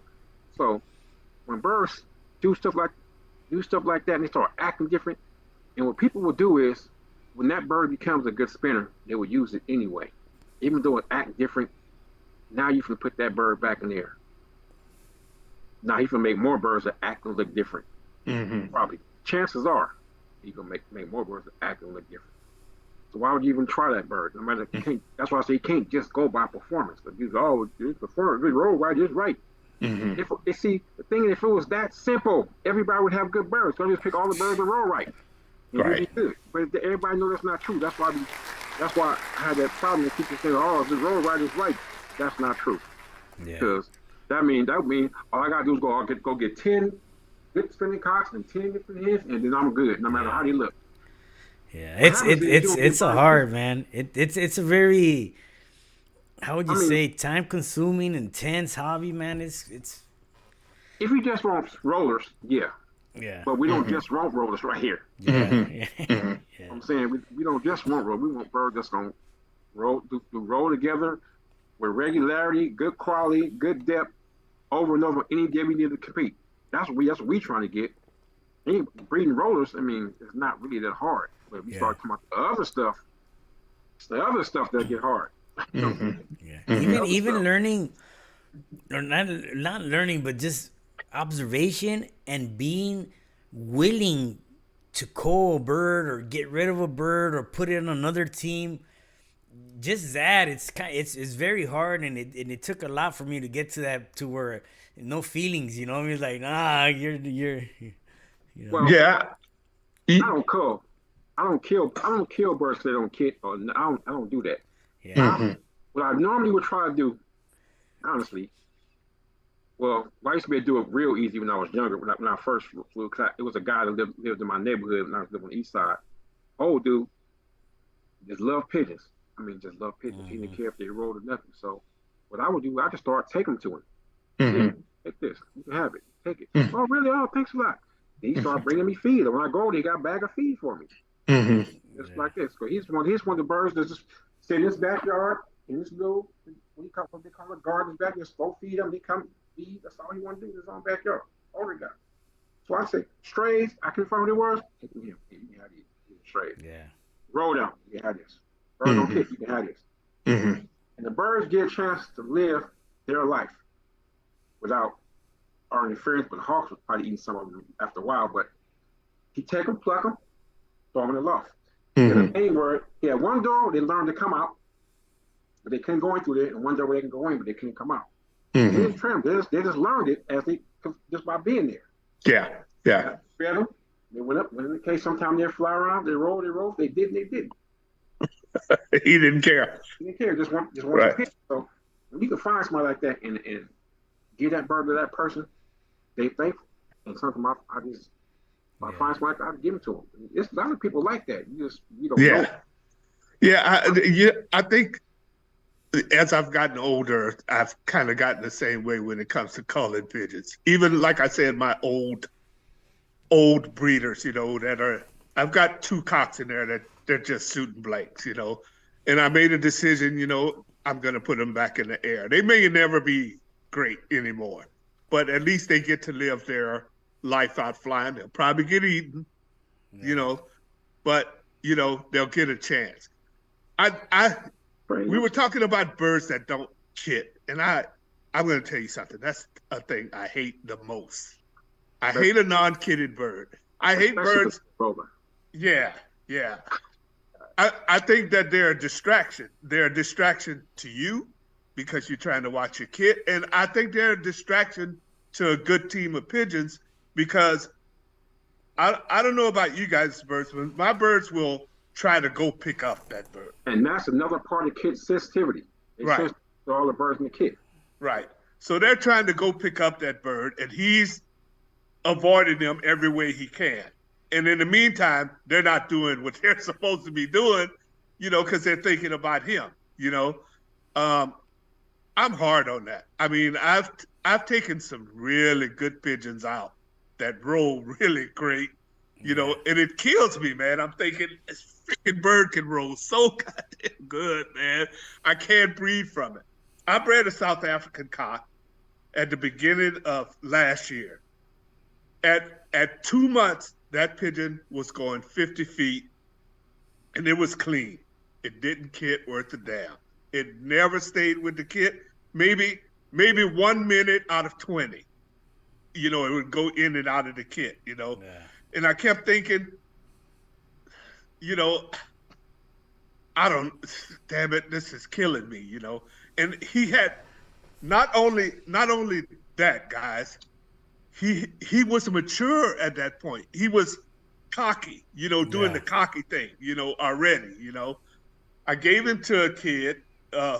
Actually, I must have gave that kid 30 birds. I mean, all kind of birds.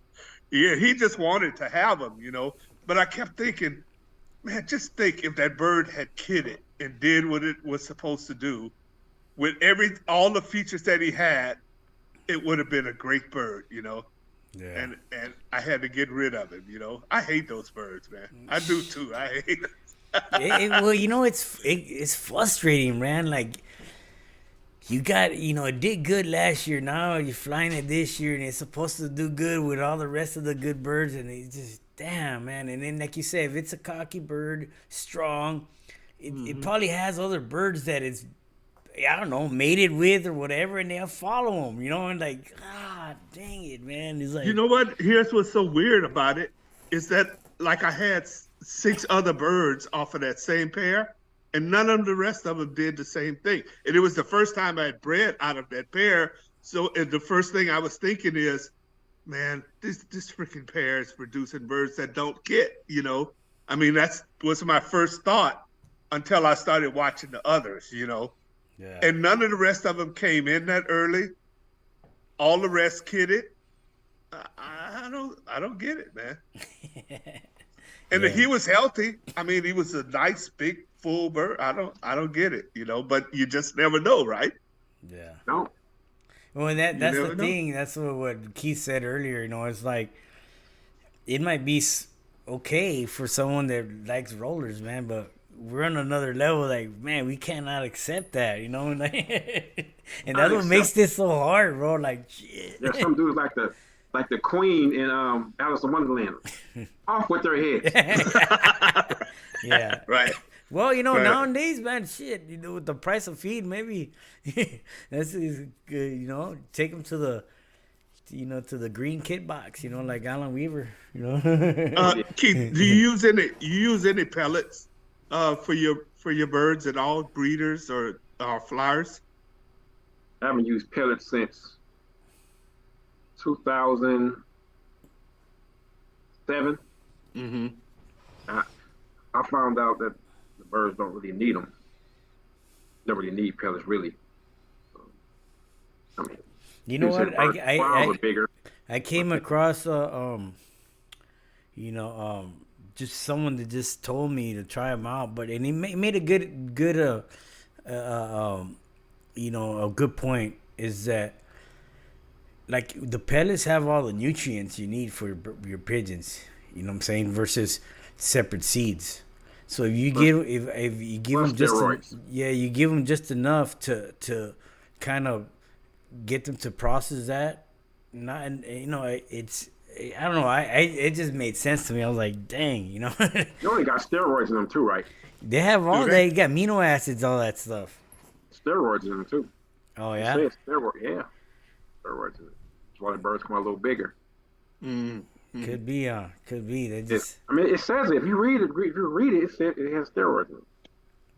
Well, you know, it might be a good thing. It might not be. It might be a bad thing. I don't know, but I don't know. I found the birds don't really need it. If you give them a oyster shell, that the original oyster shell, not that new stuff that came out with, and good grit. Make sure it has charcoal on it. See, most grit these days haven't been having that much charcoal in it. The little black particles in it. Yeah. You see it more in the grit back in the day. You don't see it as much right now. And that helps absorb some of the poisons and stuff that's not good for them. Charcoal does. Yeah. I mean, but I used to give them pellets, but I haven't given the birds pellets since 2007. Well, I think if the pigeons like the seeds better, that's for sure. I mean, if you put them side by side, you know, they will go to the seeds first. There's no doubt in my mind about that. I've seen them do it over and over again. But they'll digest the pellets quicker though. You know. Well, yeah, they turn to mush. Yeah, all they get wet and it turns to mush, so it's already broke down. Yeah. And it comes out like that too. And it smells nasty too. Sure. Except for the Purina pellets, the little round ones, it don't be as. It comes out, but it dries up real quick. Remember Purina pellets? Yeah, that's what I use. Yeah. That's what I'm using right now, and I love those things. Yeah, those things are pretty good. Just you know what? They don't have now like $50. Yeah. They don't have. Probably It's $46 out here. Yeah, but they when don't the feed have was that 16, much sodium 17, as it was the $30. chicken pellets. That what? When the feed was $16, $17, $18, those things were still $30. Yeah, they were expensive. Yeah. I just posted something on them recently. Because they got a brown bag and a green bag, right? Yeah. Gold bag, gold and green. Gold and green, yeah. There used to be. I could get it here and there. Every once in a while, I would see it. I could never find it like consistently. Yeah. And I kind of liked using it with the breeders. That's and what I then use it. this year I did a little research and found out that Purina sold off the product. I don't know. I can't think of the name of the company. I'm thinking it's maybe Japanese. But I special ordered some, and it's got a whole different name on it now. Missouri or something like that is the name that's on it. It no longer says Purina, but it's the same exact product. I just got a bag. It says Purina, the green. Yeah, it's probably an old bag. They've been around for 2 years, man. Yeah, I don't know. Yeah, but you know what? I like I use it for my breeders, and then I'll start mixing it with the mix when the babies are growing out, and then I'll just do the process. But I just, like I said, I just started using it with my flyers, and I did see a big difference. Like I'm gonna continue. They're like 28%, huh? Yeah. Yeah, they're high. Yeah. Depending on the gold and the green, I think one of them that you could feed to racing homer guys apparently can feed as just a feed regular for racing. So I don't know. I don't know that much. It has a chart right there to tell you, like, from the point you're breeding for your breeders to you wean to you start flying the youngsters, and then it just gives you a percentage of the ratio that you mix it with the mix. Yeah, I'm pretty sure it was made for racing homer guys. That's probably why it was made. Keith, how you doing with your young birds this year so far? I mean, you started breeding the crosses. Yeah, that's my Lisa project. Yeah. There you go.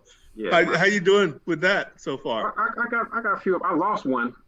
Right, I lost one. Got out on me, but he had been out before. But it was right when right before that last storm we had, so he didn't really have a chance. He got out, and then it started raining real hard, and it didn't stop for like 4 days. So I don't know what happened to him. He probably got eaten because he's probably an easy catch for somebody. Yeah. In the rain, probably wet and can't get away. Cooper's still hunting the rain. That's the only one I've seen really hunting the rain. It's a Cooper. Yeah. They probably get more vicious after the rain, huh? Oh yeah, sure. So, they're hungry. I got about, man, my brother just asked me how many I had, so I got about 10 in the kit boxes and about another 8 going to come out in about a week and a half. And I'm already starting to train those other ones. Like it's just the weather. It was too windy the other day to let them out. So I let them out today. Let them out a little bit yesterday, briefly. Today I had them out for a minute, but the Coopers was just everywhere. They were doing that goofy like flap they do when they trying to breathe. They were doing that all over the place. I'm like, oh. Yeah. I let them sit right there on the board. I didn't let them do nothing else, and I just got them right in. So. Yeah. Are you planning on competing for the World Cup? Yeah, I'm already signed up and everything. Just Oh, renewed nice. my dues. I put it on automatic renewal, so Oh yeah. I ain't got to worry about it for a year. So. Yeah, I need to do that for I usually pay for 2 years, but I need to pay my dues for the NBRC. But the World Cup, you just got to pay your fee, I think. Yeah. I paid I make sure I was called up, so just in case I end up qualifying, that the points will count as master flyer points. Nice. If I don't, it could count. Yeah. How about you, Ray? You ready? Yeah, I'm signed up. Sent my money in already. I'm ready to fly, man. Like I told you, my cockbirds are looking good, man. Oh yeah. Nice. Yeah, they're looking good. How about you? How you doing with your youngsters, Jared? You going pretty good? Yeah, everything good. I mean, I started flying 2 kits. I'm entering 2 kits for the World Cup, and you know, guys, I was having a few issues of they wanting to land, but now I got them going. They're up there now. I just, like I said, I just need them to kit very well for the whole 20 minutes. You know what I mean? But they're pretty active. My birds are pretty active, and that's the thing where it kind of takes me longer because they too much activity, and they're taking longer to get to the point where they gotta kit back before they start working. You know what I mean? But I think I got it. I mean, you know, it's a lot of work we gotta put into these birds. You know, but you know, I was just back to back. Yeah, so I know it's just the feed is very important, I believe, and I'm getting the hang of it really good, and it gets funner as it goes. I mean, a little stress, but it's okay. I was just listening to a video recently where a guy was doing an interview, and the gentleman was talking about talking about the the kits that people are creating now and how active they are, and how they don't set up. You know what I mean? Yeah. Yeah. Like they just they're just steadily breaking the whole time. Now I mean I've seen that. I've seen that in young birds, but I don't know. Are you guys seeing that? Are you guys seeing kits that are not, in between the breaks, not flying and then setting up again and then breaking? Well, I personally feel that we got to be careful when we get into the point where you start seeing a lot of the sensitivity and frequency. Don't breathe too much into it, man. I'm really trying to level it out, because too much is too dangerous. Try to dial back a little bit, huh? Yeah. I gotta kind of look into, the speed and a little bit more in the depth, and them taking their time, like you said, to set up and not be active in between. You know what I'm saying? Because it's very dangerous when you get them too active. One, they don't elevate and they want to land early, and two, if they're very active, then you have the kit not coming together. You know what I'm saying? You have birds like falling behind, or it just becomes too much of a problem. But you can't let it get to the point where like Dave Mosley said, the problem nowadays is they're bringing too much frequency in the birds, that you're losing, the style or the tightness of the spin and depth because of that. So, you could get to the point. It's kind of like like you get to a point where you breed too many reds and your whole loft has too many reds. Now you got to work and eliminate that, bring back the bluebirds and stuff like that. It's the same thing with the performance, I think, man. You put a little bit too much. Yeah, you could say that, but color, yeah, you could say it, but most people will get confused when you dealing with. They think birds are rolling because they red. Oh no! I didn't mean it. I'm just saying that's what most people think, or people think they're not rolling because they blue. Yeah, it's just the issue, the issue of something that you're gonna get too much of it, then you gotta figure out how to bring it back, level it out. You know what I mean? And that could take. What do you do though? Yeah, that was that. I mean, what do you do though? Because what I do is I know I have birds that can level it out, and I have. What I've noticed that when you're not flying kit competition, your selection process is way different. Mm-hmm. Yeah. I mean, yeah. You don't think about all the collective rolling, and you don't think about none of that when you ain't flying kit. You just think about birds that roll frequent and roll good and got good depth. That's what you're stocking for. So you breed those birds, and you start getting, you're like, wait a minute.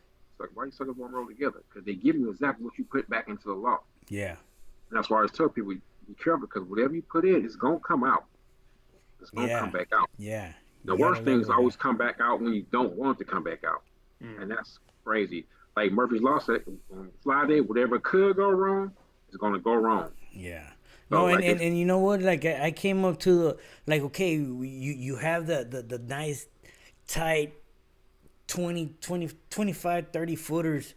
Nice. But you got the 7 birds, 8 birds, and then you look into you want your doubles, and then you start putting the frequency in there, but you start noticing that, man, I get more activity, but damn, man, you got the question, are they deep enough now, or the style is a little bit looser now, and they don't have time to set up and just bam. And then you start seeing all the differences, you know what I mean? And what do you like better? You want this or this? Or could you get it in between? I don't know. But I think I don't know. For me, I mean, I start to look at what I like best. Yeah. And then that's kind of what I start going for, Yeah, see. Yeah, I mean, are you breeding that from certain pairs? Have you noticed that certain pairs are producing those birds that are overly frequent? Yeah, well, you could tell. Like, I could see them. I could see right away. Like the cock that I sent you, Keith. You wanted the sensitivity, that has it, man. That bird go up, bam. bam, 3 times a minute. You know what I mean? And so I mean, if you look at those birds and you breed too much of those 3 times a minute, you're gonna get. He's the only one not breeding. Oh yeah, man. I always thought he's the only one not breeding. Because the hen I really want to put him on. Yeah.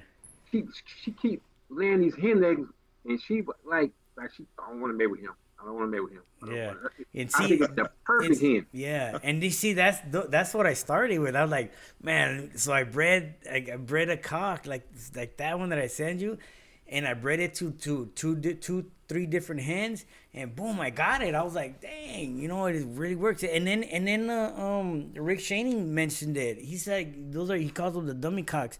It's like, dude, man, it's crazy, bro. Like, like you hear it from other people, and it really works, man. But I already said dumb. I already said that. Yeah, and I was like, damn, when I was like, man. And so I had asked him like later, what do you mean? Oh, it's just the bird just keeps on going. I said, man, bro, like you're right on, man. That's why it's cool to like tune into these like these podcasts, what you got going on, because I could be listening and I'm like, man, I'm gonna go try that at home, like when I get home or whatever. Yeah, bro, that's it. I'm having that problem right there, but yeah, it's pretty cool. I mean, sometimes birds they change though. I mean, yeah, as they get older, I mean, I don't think the change is really extreme, is it, Keith?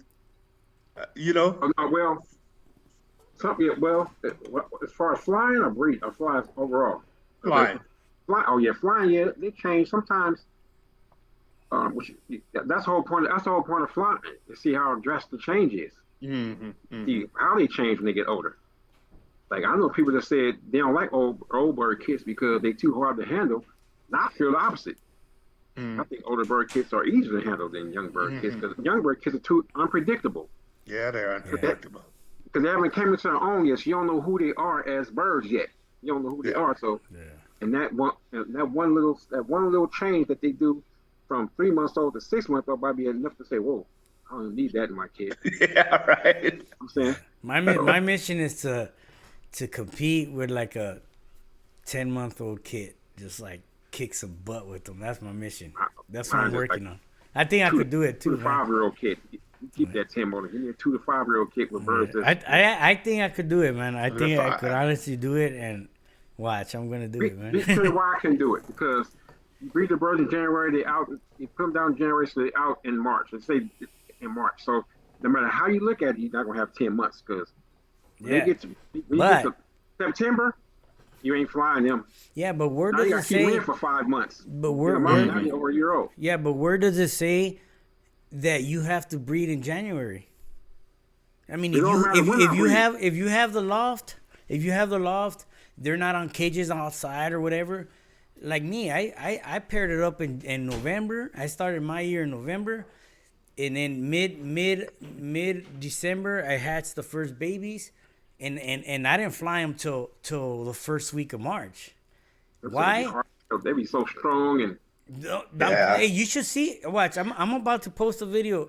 You should see how good they're like. 2023, they're already starting to turn over. I had to try it out. I had to figure out how to get them competitive in 10 months by the fall fly. You know what I mean? So and then Tony Hatum told me, he goes, dude, you got the weather to breed. Why are you breeding in January?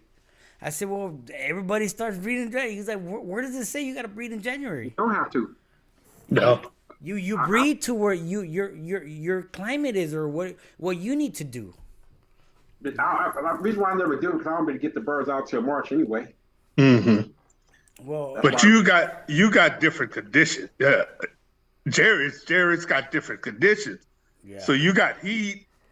You don't have a big falcon problem consistently, right? Yeah. And not only that too. I mean, hell, Keith, that's a hell of a lot different. Yeah, breeding. From you. Yeah, having breeding like into. Some birds here in January, January, December, and February. Try to fly them South Sea. Yeah. No, I mean that's what I'm saying. Yeah. It's you gotta do what's best for you at whatever time is best for you. That's why I don't breed earlier. I mean, I would. I mean, I would even try if I could fly birds in January. I would. 'Cause I like the weather better in those months as far as flying, except for the rain part. But otherwise, it stays pretty. It's pretty cool. Don't be real windy. We have the perfect conditions right here to fly like that. But it ain't gonna happen. You're gonna have more hawks up there than you have kit birds. Yeah. Look, the last time I flew my kit, do you know how many Coopers hit my kit? 5. Jeez. 5 Coopers chased birds down individually. I think all of them scored because I was missing 6 birds at the end of the day. And the Falcon only got 1 because it was 3 birds still up after the Cooper chasing, and he got 1 of those. Yeah. So Damn. 5. Yeah. 5 I Coopers. watched them. 1 chased 1 down, 1 over here. They look around. 1 chasing 1 down, going this way. And all them birds they chased down, then none of them come back. Oh. Yeah. And I didn't even see these Coopers. I don't know where they came from. I looked up, they were chasing birds down. What the heck? And my buddies, they're going to know he on a bird. And they disappeared and go, they're going right there on another bird. What the hell? Oh, I fell down. Do you think there's a way that or something that could change to where it'll make it fair for like you guys in LA to compete Well, as far as the rules and all I'm that? trying to figure out, well, not the rules ain't going to change it because, but I'm trying to figure out is there a smell or a taste or a color that would defer you? I'm still trying to figure it out. I was doing trying to go online doing research, but research is so limited. Feeling like they don't want you to know certain stuff. They don't want you like they don't want you to know it. They say, what are raptors smells they don't like. You can Google it and they say, oh, 10, it got 10 things, but then they won't show them to you. They just talk about them, but they won't tell you what it is. Right? They never say what it is. They say what they do and why they don't like it, but they don't tell you what it is that they don't like. Like they do it on purpose. So as far as the rules concerned, I'm gonna tell you something. I honestly believe this is my true honest belief when it comes to birds of prey. Yeah. If the birds of prey, they remove them all today. Only thing different that will change the competition is you have more pigeons around.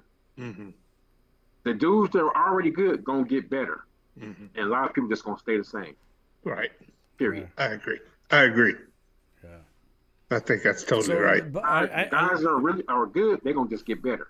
Some of the guys just gonna stay the same. Out of all the guys that's not really good, have never been good, only pay about 2 or 3% of them gonna actually really get better. Yeah. Because sometimes they're not better because of the birds of prey. All you gotta do is go watch them see their birds fly on regular days, and you will see. You know. So you say that the rules ain't gonna change. Let's just say I ain't saying they ain't gonna change. I say it wouldn't make that big of a difference. Yeah. If they, Oh, so you say you don't think that there's anything that they could change that it'll give a better chance for like Not they here. say your region to be competitive and score a competitive level? Well, the way they would change, the only way they can change and to be better, it wouldn't be fair. Yeah. It wouldn't be fair. So I don't think no. It wouldn't be time fair would to be who? To the guys who still fly regular. The only way to be fair is okay. You get hit by a hawk attack, and if it's within the first minute, you get to fly your fly over. Stuff like that's the only way to be fair, and that wouldn't be fair to everybody else who don't have a hawk. That's not fair to them. And you get a double chance, and they're only getting 1. So it's not never going to be totally fair when it comes to the birds of prey. What do you think about how they do in England with no Albert? Wouldn't that work? Wouldn't that be But like? I flew with them on the turns before. That's how we used to fly. We had to fly 20 and could have no outbirds. No, I mean, no, not penalizing birds because of outbirds. That's what I mean. Oh, I still wouldn't be fair. Why do you? Look, look. So It's like this: if everybody could fly a kit and you have 2 outbirds, but let's just say you get hit, right? You get hit, your birds fly around, but you end up having 10 birds versus all these birds. You're gonna keep on judging the 10 birds. It's already like that in the national fly. Yeah, but that. Not yeah, the I World guess so. Cup, but it's like that in the national fly already. You still can do that. And most flies down right. here, most of them you still can do that. Most of the flies we do you still can do it. It's already like that. But it depends on which birds are out that kit. Yeah, the Falcon. But see Hawk single out. that comes to effect to where, let's just say you got hit 3 days prior to the competition, and your birds are a little sketchy still. You know what I mean? Well, I have a little. See, I got a system I do for that too. See, when my birds get hit, I never let that be the last thing they remember about flying. I try my best not to. Okay, yeah. How do you do that? Yeah. I flag them back up. Even if they fly 2 minutes, their last memory of flying is not getting chased. Okay, makes sense. So if they last memory, oh, that was close. Now you're in the case. Hey, we gotta go back out. Remember what happened yesterday? Yeah. Well, that's what I'm saying. That's the disadvantages that I'm saying. Like not like right on the competition day, but like what's happening before you coming up to competition, and your bird's mentality ain't as good as the ones that the guys that flying and don't get hit. They're a lot stronger. That's part, but still, that's all part of temperament. True temperament, not that shit you stick your hand in the cage, they don't move around. That's true temperament. How they handle that character and temperament. That's how they handle that.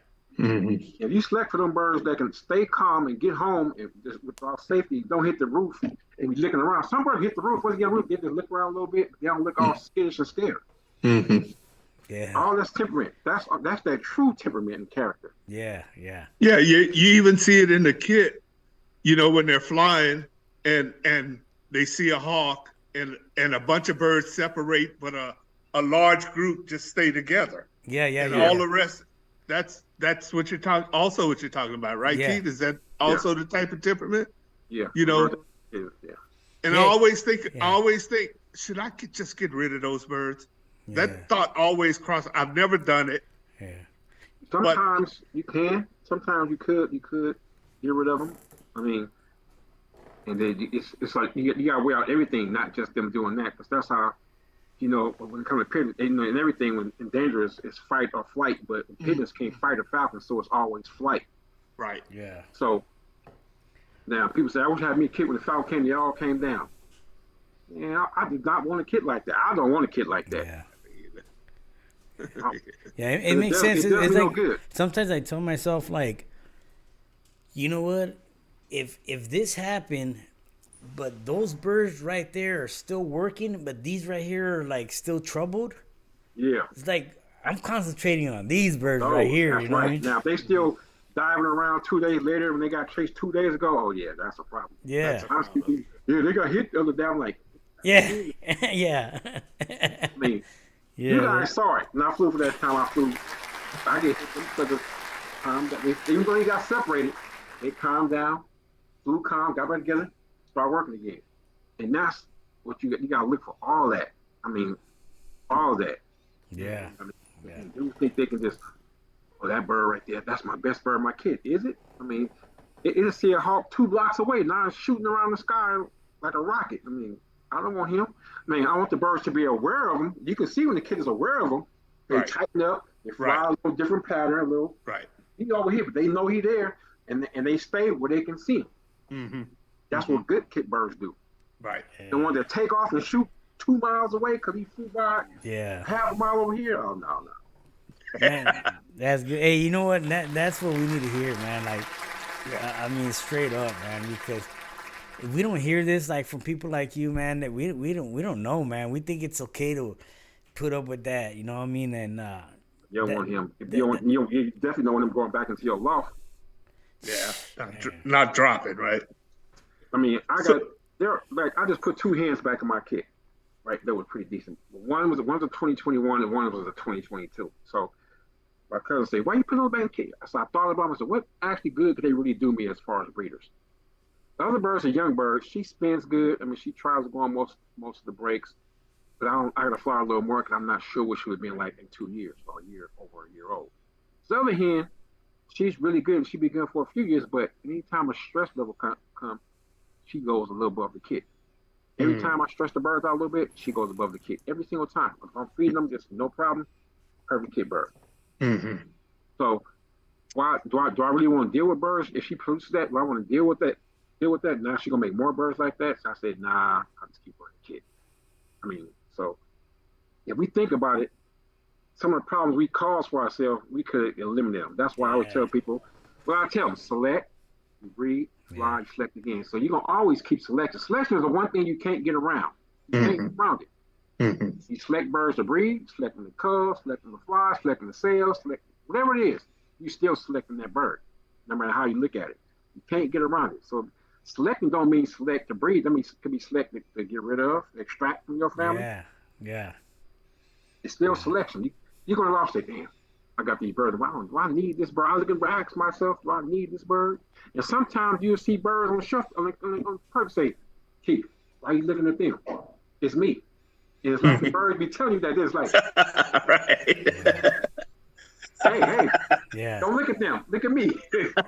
You think it's possible to get to the point where like your population is just smaller, you're less breeders, less offspring, but you got more better birds than what you did you have off of 20 pairs? Absolutely. Absolutely.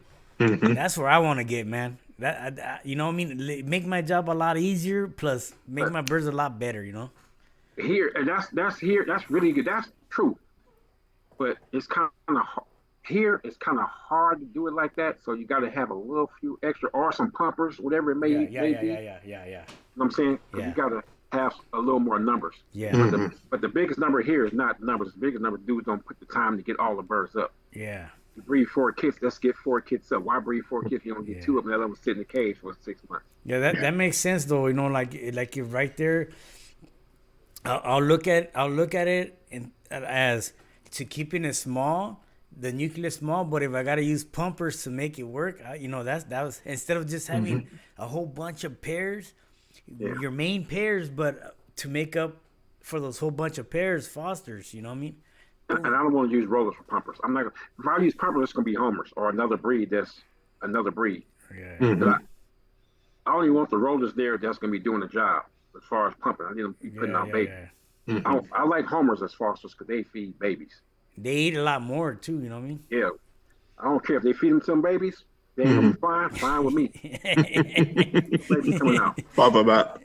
So Keith, you guys have some flies coming up this year, right? Like club flies, state flies. What do you have going? Well, you have the Royal Rumble, right? We got the World Cup prelims first, and then we have the Royal Rumble. Then we have my little fly I'm gonna do called the LA Newbie Invitational. Oh, that's nice. And people think it's a rookie fly. It's not a rookie fly. It's for the guys who never competed on a large stage, fly against each other. Yeah, like that. But dude, if you call me, I want to be in your it's keyword invitational, and I'm doing it based on the guys that's showing their eagerness and enthusiasm to always try to compete. I mean, I always clip some nice birds, but it might be one fault they may have. My guy hit, or the birds might have landed, but they showing promise that they really want to compete, and they keep doing it. So I'm inviting those guys to this fly. So what that would do is to put them guys in an arena where they can fly against each other and hopefully do well, and then push them guys to try to do better for the next fly. Nice. So now what it's going to do is make the guys who didn't get invited want to work hard so they can get invited the next time. Do you have a total number of guys you invited? It's 10. 10? It's going to be 12 max. I'm not going to go over 12. I'm going to keep it between 10 and 12, but this year it's going to be 10. So I hit the guys up already, gave them the rules already, and we're going to start right after Royal Rumble. And I might even judge some of the guys. I'm going to be judges. I might even judge the guys during the Royal Rumble. But I'm going to give them the option to say, when we judge them in the Royal Rumble or the next weekend. So good notes that way. They get ready for the Royal Rumble. You know what I'm saying? I tell them before, because once I say Pigeon, you can't say, well, I'm going to change my mind. No. It's forfeited if you do it like that. So nice. And Patrick Tate got another fly at the Battle of the Cliffs. I'm trying not to interfere with that. I want these dudes to fly.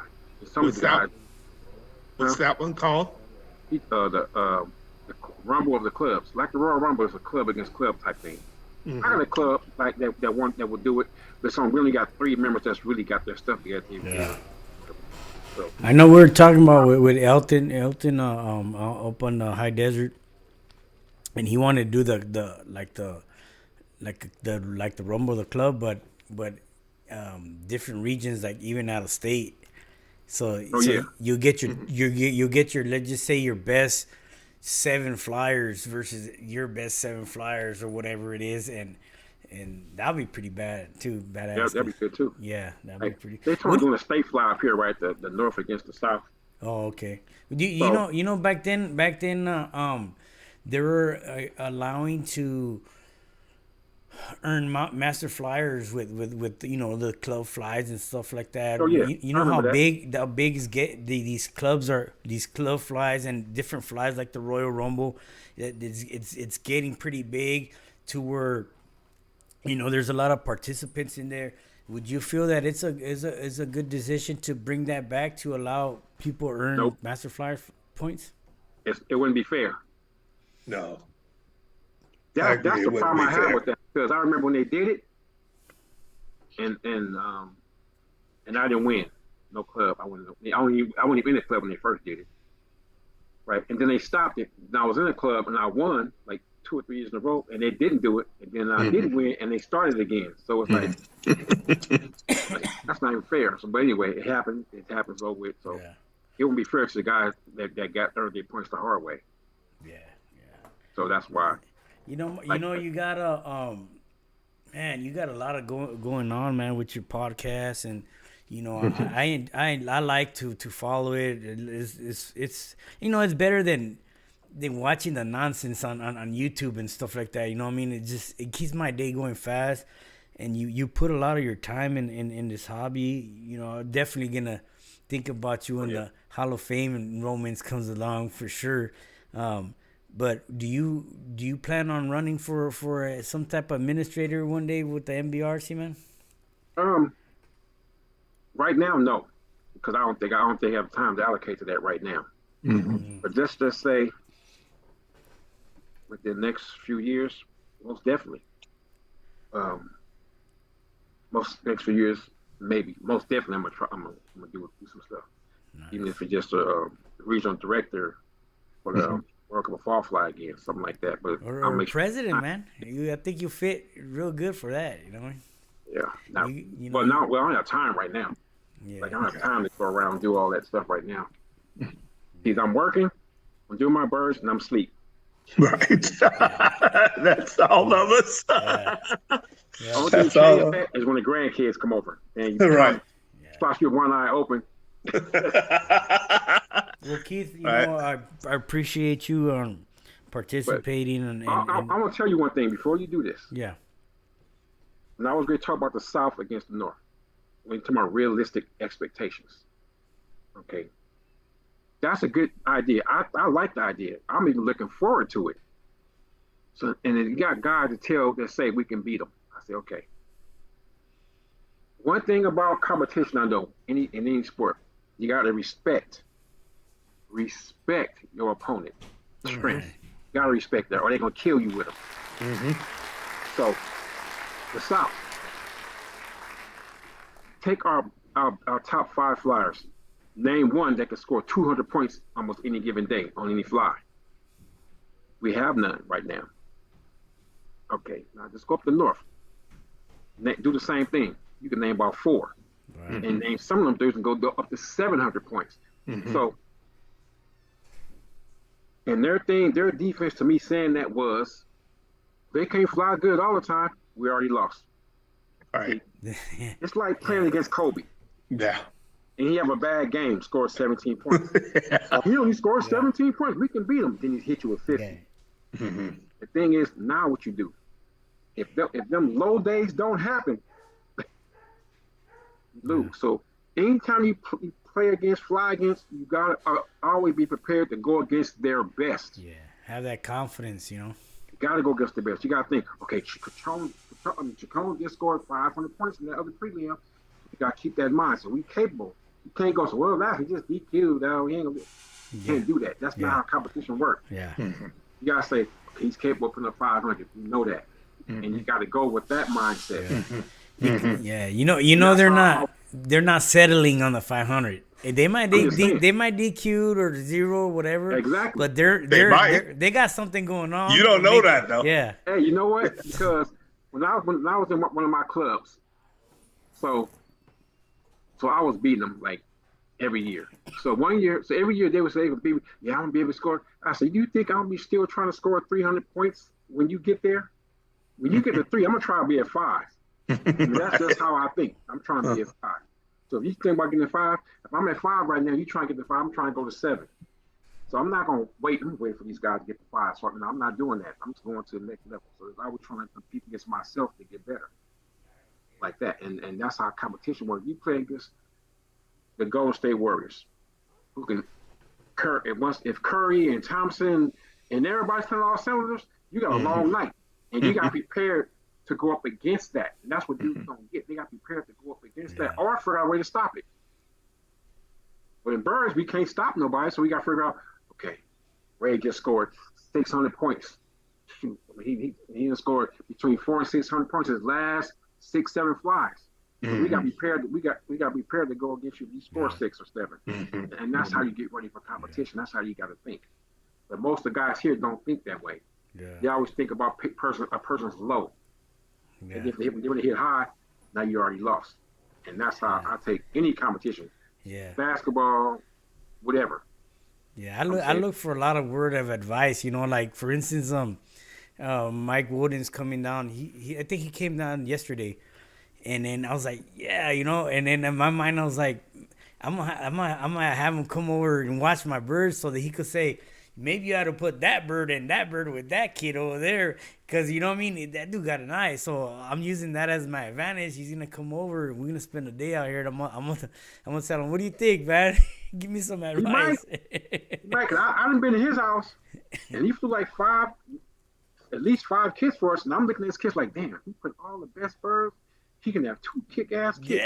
Yeah. Right. So I'm gonna utilize his visit to have him scope out some of the best birds that he thinks, and if it's the same thing I'm thinking, I'm like, okay, let's do this. Sometimes I need a second opinion on stuff like that, you know what I mean? And who better to hear from? On the why. Was that? But don't always focus on the what. Sometimes focus on the why. Yeah. Yes. The why is key. I mean, and people ask that they did this. What do you do? It's not sometimes it's all about the what. Sometimes you gotta ask what the why is. Yeah. Okay. Yeah. I'm saying what the why is. And he said, then you explain that to you, then you say, oh, I never thought about that. Like I try to tell dudes when you looking at a kid, you watch your kids as they mature. If you can fly your same kid for 2 years, you're gonna notice that on the bigger breaks, most of the birds are in their same position. Just about. This cock gonna be kind of like toward the front. This one, these two. Yeah. You're gonna notice all that, and you understand what happens. When them birds pause, when them birds it's almost like they look to the side and see who's doing what, and they just what Ray said is what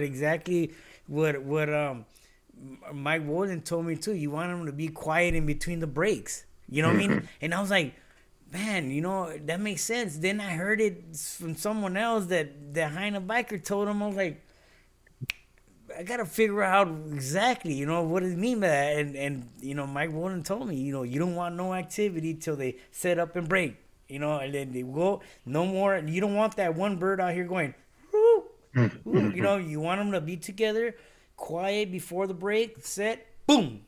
You know what I mean? You don't want the birds coming one here, one there, and that's where I need to figure that out, man. Well, here's another thing, Jerry. A lot of guys don't realize this, especially in competition, that Mike can come to my house and show me everything that he knows, and I could try to work it the way he did, and he could probably still kick my ass. Yeah. Because that's the thing about it. I don't think you could be afraid of competition to the point where where you're not willing to help a guy. You know what I mean? Yeah. I mean, if you're in a region, think about this. If you're in a region and you try not to help out anybody else or try not to give anybody else good advice to keep yourself winning, to keep you winning. Yeah. You I you mean, wanna, that's not really competitive to me. you want to be in a region where it's competitive. You know what I mean? And like, and man, And that's why I'll give you another. For instance, when they wanted to, at one time they wanted to break up our region between East and Western Washington. We were all one club, right? Now, if they split us up, we were both small. It only took us to lose either one of us to lose one or two people not flying, and then we didn't have enough to fly. The person that wanted to split us up because they knew that nobody else in their region could beat them, yeah, and they were going to win every fly. yeah, nah. Now, I mean, is that a competitive? Nah, man. Is that competitive? Yeah. See, to me, when they ask me who do you think is gonna qualify, man, I don't know. Anybody could. Either one of us. That's the way you want it to be. Yeah. But I can't stay much longer, guys. I gotta go fly some birds. So, All right. All right. Sounds good. yeah, I really, Keith, I really appreciate you coming on, man. And you know, I'm sorry, Will didn't make it today, but maybe we'll get him another time. Hopefully, you still want to co-host if he does. Oh yeah, no problem. Yeah.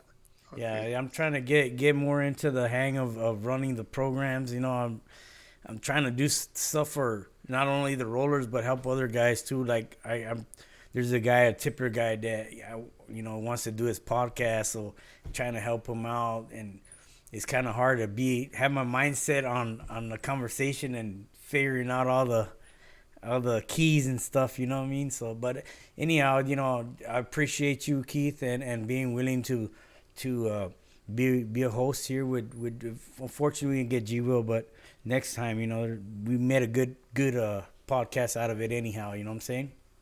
Yeah, it's been a long one. A lot of good info. I'll tell you right now, man, tomorrow I'll be tuning into this one at work for sure.